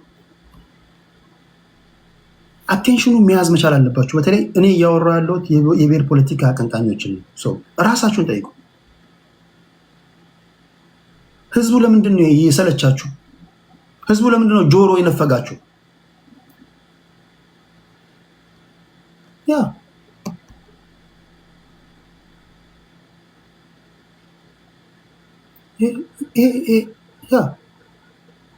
ስለዚህ ከጀዋር መሐመድ ጥሩ ጀዋር መሐመድ እንዴት ነው ለምሳሌ ላይቭ ሲገባ እንዴት ነው ያ ሁሉ ሰው ሊያየው የሚችለው? እስካሁን በእርግጥ ጀዋር መሐመድ ከትላንት ወዲያ ከነበረው ድጋፍ እየቀነሰበት መጥቷል በተለያዩ ምክንያቶች። እንዲህም ሆኖ ግን ታማኝ የሚባሉ አድማጮችና ደጋፊዎች አሉት። ፖይንት ምንድን ነው? እንዴት እንደ ጀዋር መሐመድ እያንዳንዳቸው የብሔር ፖለቲካ አራማጆች አንዳንድ ሰው አጣችሁ ነው ጥያቄ። አንዳንድ የምትተማመኑበት በጋራ የምትስማሙበት የጋራ አክቲቪስት እንዴት ያጣችሁት? ለማንኛውም 1 PM ላይ እንገናኛለን። አስገባችኋለሁ፣ ትገባላችሁ፣ ጥያቄ ትጠይቃላችሁ፣ ማንኛውንም ጥያቄ ትጠይቃላችሁ፣ መጀመሪያ ታደምጣላችሁ። 1 PM ላይ እንገናኛለን። ከ1 PM እስከ 2 PM ባለው ሰዓት ላይ ማለት ነው። ላይክ፣ ሼር፣ ሰብስክራይብ ላደረጋችሁ በሙሉ ልባዊ ምስጋና ይድረሳችሁ። ክብራትና ክብራን ስትወጡ የኖቲፊኬሽን እንዲደርሳችሁ የደውል ምልክቱን እየተጫናችሁ ውጡ። ቴዲ ስፖርት እሰራለሁ ወይ እና እዚህ ምድር ላይ ምን ኖረዋል? ምን ያለ ስራ ስፖርት መስራት የዕለት ተዕለት እንቅስቃሴ ነው እኮ መሆን ያለበት። ይሄ ጥያቄም መሆን የለበትም። ስፖርት መስራት ግዴታ ነው እኮ። ስፖርት መስራት አለባችሁ። ታዲያ ወንድ ልጅ ምድር ላይ ምን ያደርጋል? ስፖርት በልዩ ልዩ መንገዶች ይሰራል። አካላዊ እንቅስቃሴ በተቻለ መጠን አድርጋለሁ ለማለት ያህል ነው። ቶሮንቶ ላላችሁ፣ ካናዳ ላላችሁ ድራይቪንግ ላይሰንስ ለሌላችሁ ድራይቪንግ ላይሰንስ እንሰጣችኋለን። ቴዲ አዋሳ የኢንካር እና ኦንላይን ትሬኒንግ ኮርሶችን እንሰጣችኋለን። መንጃ ፈቃድ ሀገር ቤት ተነዱ የነበራችሁ እዚህ መንጃ ፈቃድ የሌላችሁ አሁን ነገሮች እየተለወጡ ነው፣ እየጠነከሩባችሁ ነው። መስተካከል ቶሎ መንጃ ፈቃዶቻችሁ መያዝ አለባችሁ። ከዚህ ቀደም ኢትዮጵያ ተነዱ የነበራችሁ ሰዎች ቶሎ ራይዳዌ የጽሁፍ ፈተና ካለፋችሁ በኋላ ወደ ጂ ትሄዱ ነበር፣ ፉል ጂ። አሁን ያቀርቶ 1 ዓመት ጠብቃችሁ ጂ2ጂ እንድታገኙ ሆኗል። እየጠበቀ ነው። ይህም ደግሞ መንገድ ላይ ከሚፈጠሩ አደጋዎች በመነሳት ነው። ያም ደግሞ እየከፋ እየጠነከረ ሊሄድ ይችላል። ያ ከመሆኑ በፊት መንጃ ፍቃድ ቶሎ ማውጣት አለባችሁ። ለዛ ደግሞ 647-687-3534 ላይ ደውሉ፣ ወይም ቴዲ አዋሳን ኮንታክት አድርጉት። በፈለጋችሁት መንገድ እናስተምራችኋለን። ሌላ የመጨረሻ ጥያቄ ካለ ዩቲዩብ ላይ ያላችሁ በሙሉ ሰብስክራይብ እያደረጋችሁ የደውል ምልክቱን እየተጫናችሁ ውጡ። ለላይክ ሼር ሰብስክራይበሩ፣ ለሱፐር ስቲከሩ፣ ለሁሉም ከልብ አመሰግናለሁ ለገዛችሁ በሙሉ። እሺ የስፔን እና የአርጀንቲና ጨዋታ ቅድም ጀመረህልን ነበር። የስፔን እና የአርጀንቲና ጨዋታ እኔ ከራሴ በመነሳት አይ ዶንት ቲንክ ስፔን የምታሸንፍ አይመስለኝም። ኦልሬዲ ይሄ የታየ ጨዋታ ነው ብዬ መናገር አሁን በፊፋ ላይ እምነት እያጣው መጥቻለሁ። እንደ አብዛኞቹ እግር ኳስ ተመልካቾች በፊፋ ላይ እምነት ካጡ ሰዎች ነኝ። እኔ ኳስ በጣም ወዳለው እግር ኳስ ፌር ፕሌይ ወይም ደግሞ ፌር ጌም ነው ብዬ አፌን ሞልቼ መናገር አልችልም። አይመስለኝም ስፔን እንድታሸንፍ በጣም የረቀቁ ነገሮች ማለት እግር ኳስ ውስጥ ካሉ ሰዎች እግር ኳሱን ስቴዲየም ውስጥ ገብተው በአይናቸው እያዩ ካሉ ሰዎች ብዙ የኮንስፓይረሲ ነገሮች የተነሱ ነው። ከነዚህ መካከል በቀላል የማታዩት መጫወቻ ኳሱ ራሱ በሪሞት ኮንትሮል ነው የሚል ነገር አለ። አሁን ይሄ በሪሞት ኮንትሮል የታገዘ ወይም ደግሞ ኳስ ውስጥ ራሱ ሴንሰር መኖር አለመኖር እንዴት ነው ልትነግሩኝ የምትችሉት? there's something wrong። ይሄን በሲሪየስ እያነሱ ነው። አልሰማችሁም? ይሄ አንዳንድ ኳሶች ይሻማሉ። ተሻምተው ለተፈለገው ተጫዋች በሄዲንግ አናቱ ላይ እንዲቀመጥ ይደረጋል። በሪሞት ኮንትሮል ነው ኮንትሮል የሚደረጉት ጀስት ኳሶቹ። የሚሻሙ ኳሶች በተለይ ባለቁ ደቂቃዎች ላይ የሚፈልጉ አንዳንድ ቲሞች እየተመሩ ምናምን ከሆነ ወይ አቻ እንዲወጡ ወይ እንዲያሸንፉ ይደረጋል። ይሄ ልክ አይደለም ብለህ ልታሳምነኝ የምትችለው ነገር አለ? ያ አንዳንድ እንዲወድቁ የሚፈለጉ ቲሞች ላይ ኳሱ ሲገባ እንዲፈጥን ይደረጋል። ኮንትሮል አረከው ስትል ይበናል ኳሱ። አም ሶሪ እኔ ስፔን ታሸንፋለች ብዬ አላምንም።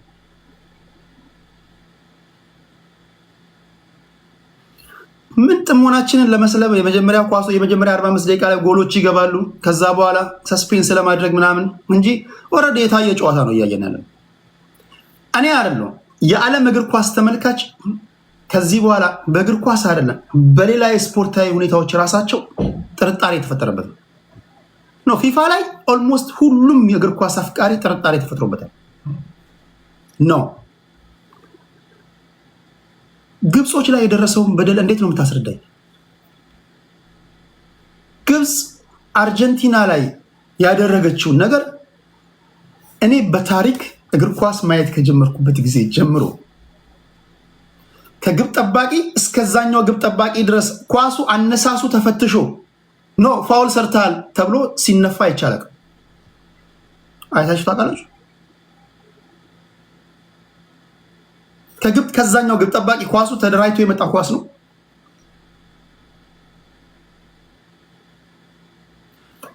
ኳሱን እንዴት እንዳደራጀ ቼክ መደረግ አለበት ብለህ ፎልት ፋይንደር እንዴ!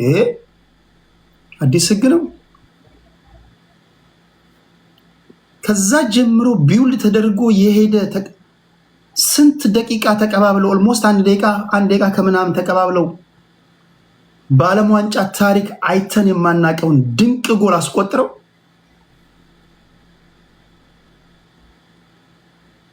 ነው እዛ ጋር እግሩን ረግጠሃል እላይ ቴዲ። ይሄን እኔ ያልኩት አይደለም። ስለዚህ እኔ በፊፋ ላይ እምነት አጥቻለሁ። ፊፋ ሲፈልግ በአንዳንድ ጫናዎች ታጂ የኔ እናት የአንዳንድ ሀገራትን ቀይ ካርድ ያነሳል፣ የአንዳንዱን አልፈልግም ይላል። ቆይ አንድ ማሳመኛ ምክንያት ስጡኝ። ኳሱ በሪሞት ኮንትሮል ቁጥጥር እንደማይደረግበት አንድ ማስረጃ ስጡኝ። እዚህ ውስጥ ሁለት ሰዎች ገብታችሁ በዓለም ዋንጫ ፍጻሜ ጨዋታ ላይ ዝም ብለህ ክሮስ ብታረግ ኳሱ ለፈለከው ተጫዋች ጭንቅላቱ ጋር እንዲመጣ ማድረግ ይቻላል ማለት ነው። በሌላ አባባል የሆኑ ሰዎች ናቸው ኳሱን ኮንትሮል የሚያደርጉት።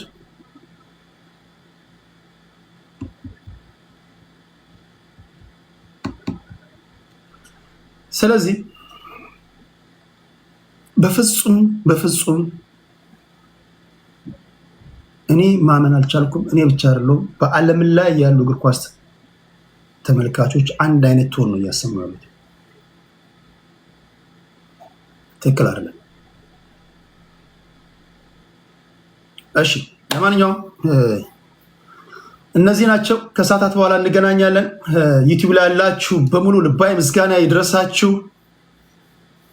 ላይክ፣ ሼር፣ ሰብስክራይበሩ ዩቲዩብ ላይ ላላችሁ በሙሉ ቴዳ አሁ ሁሉ መረጃ የለውም እያልከን ነው። ቅዱስ ደግሞ እኮ እንዲታመኑ እስከ 80 ይመራል። ተንኮላቸው የጥሞና ጊዜያችንን ለመስለም አውቆ እስከ 85 ደቂቃ ምናምን ይመራሉ። ሺት ምናምን አሁን ነው መከላከል ምናምን ትላለህ አመዱ አንተ። አሁን ነው መከላከል። በነገራችን ላይ ኳሱ በሪሞት ኮንትሮል እንደሚደረግ አስቀድሞ በጭምጭምታ ደረጃ ይወራ ነበር። አሁን እየገዘፈ ምናምን መጣ እንጂ ያ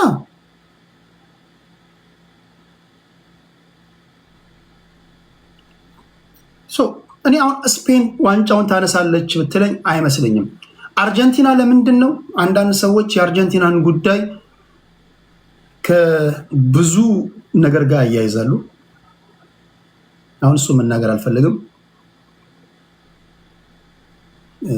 ለማንኛውም ግን ከፖለቲካው ጋር ከብዙ ጋር እንደውም ፕሮፌሰር ጄ የተባለ በጣም የዓለምን ነባራዊ ሁኔታ ፕሬዲክት በማድረግ የሚታወቀው ቻይናዊ ፕሮፌሰር የአርጀንቲናን ጉዳይ ከእስራኤል ጋር እያይዘዋል። እሱን ፈልጋችሁ አድምጦት።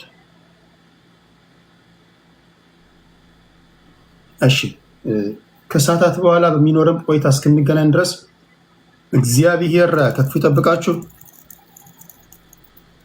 ሁላችሁም ሰላምታ ይድረሳችሁ። ቻው ቻው።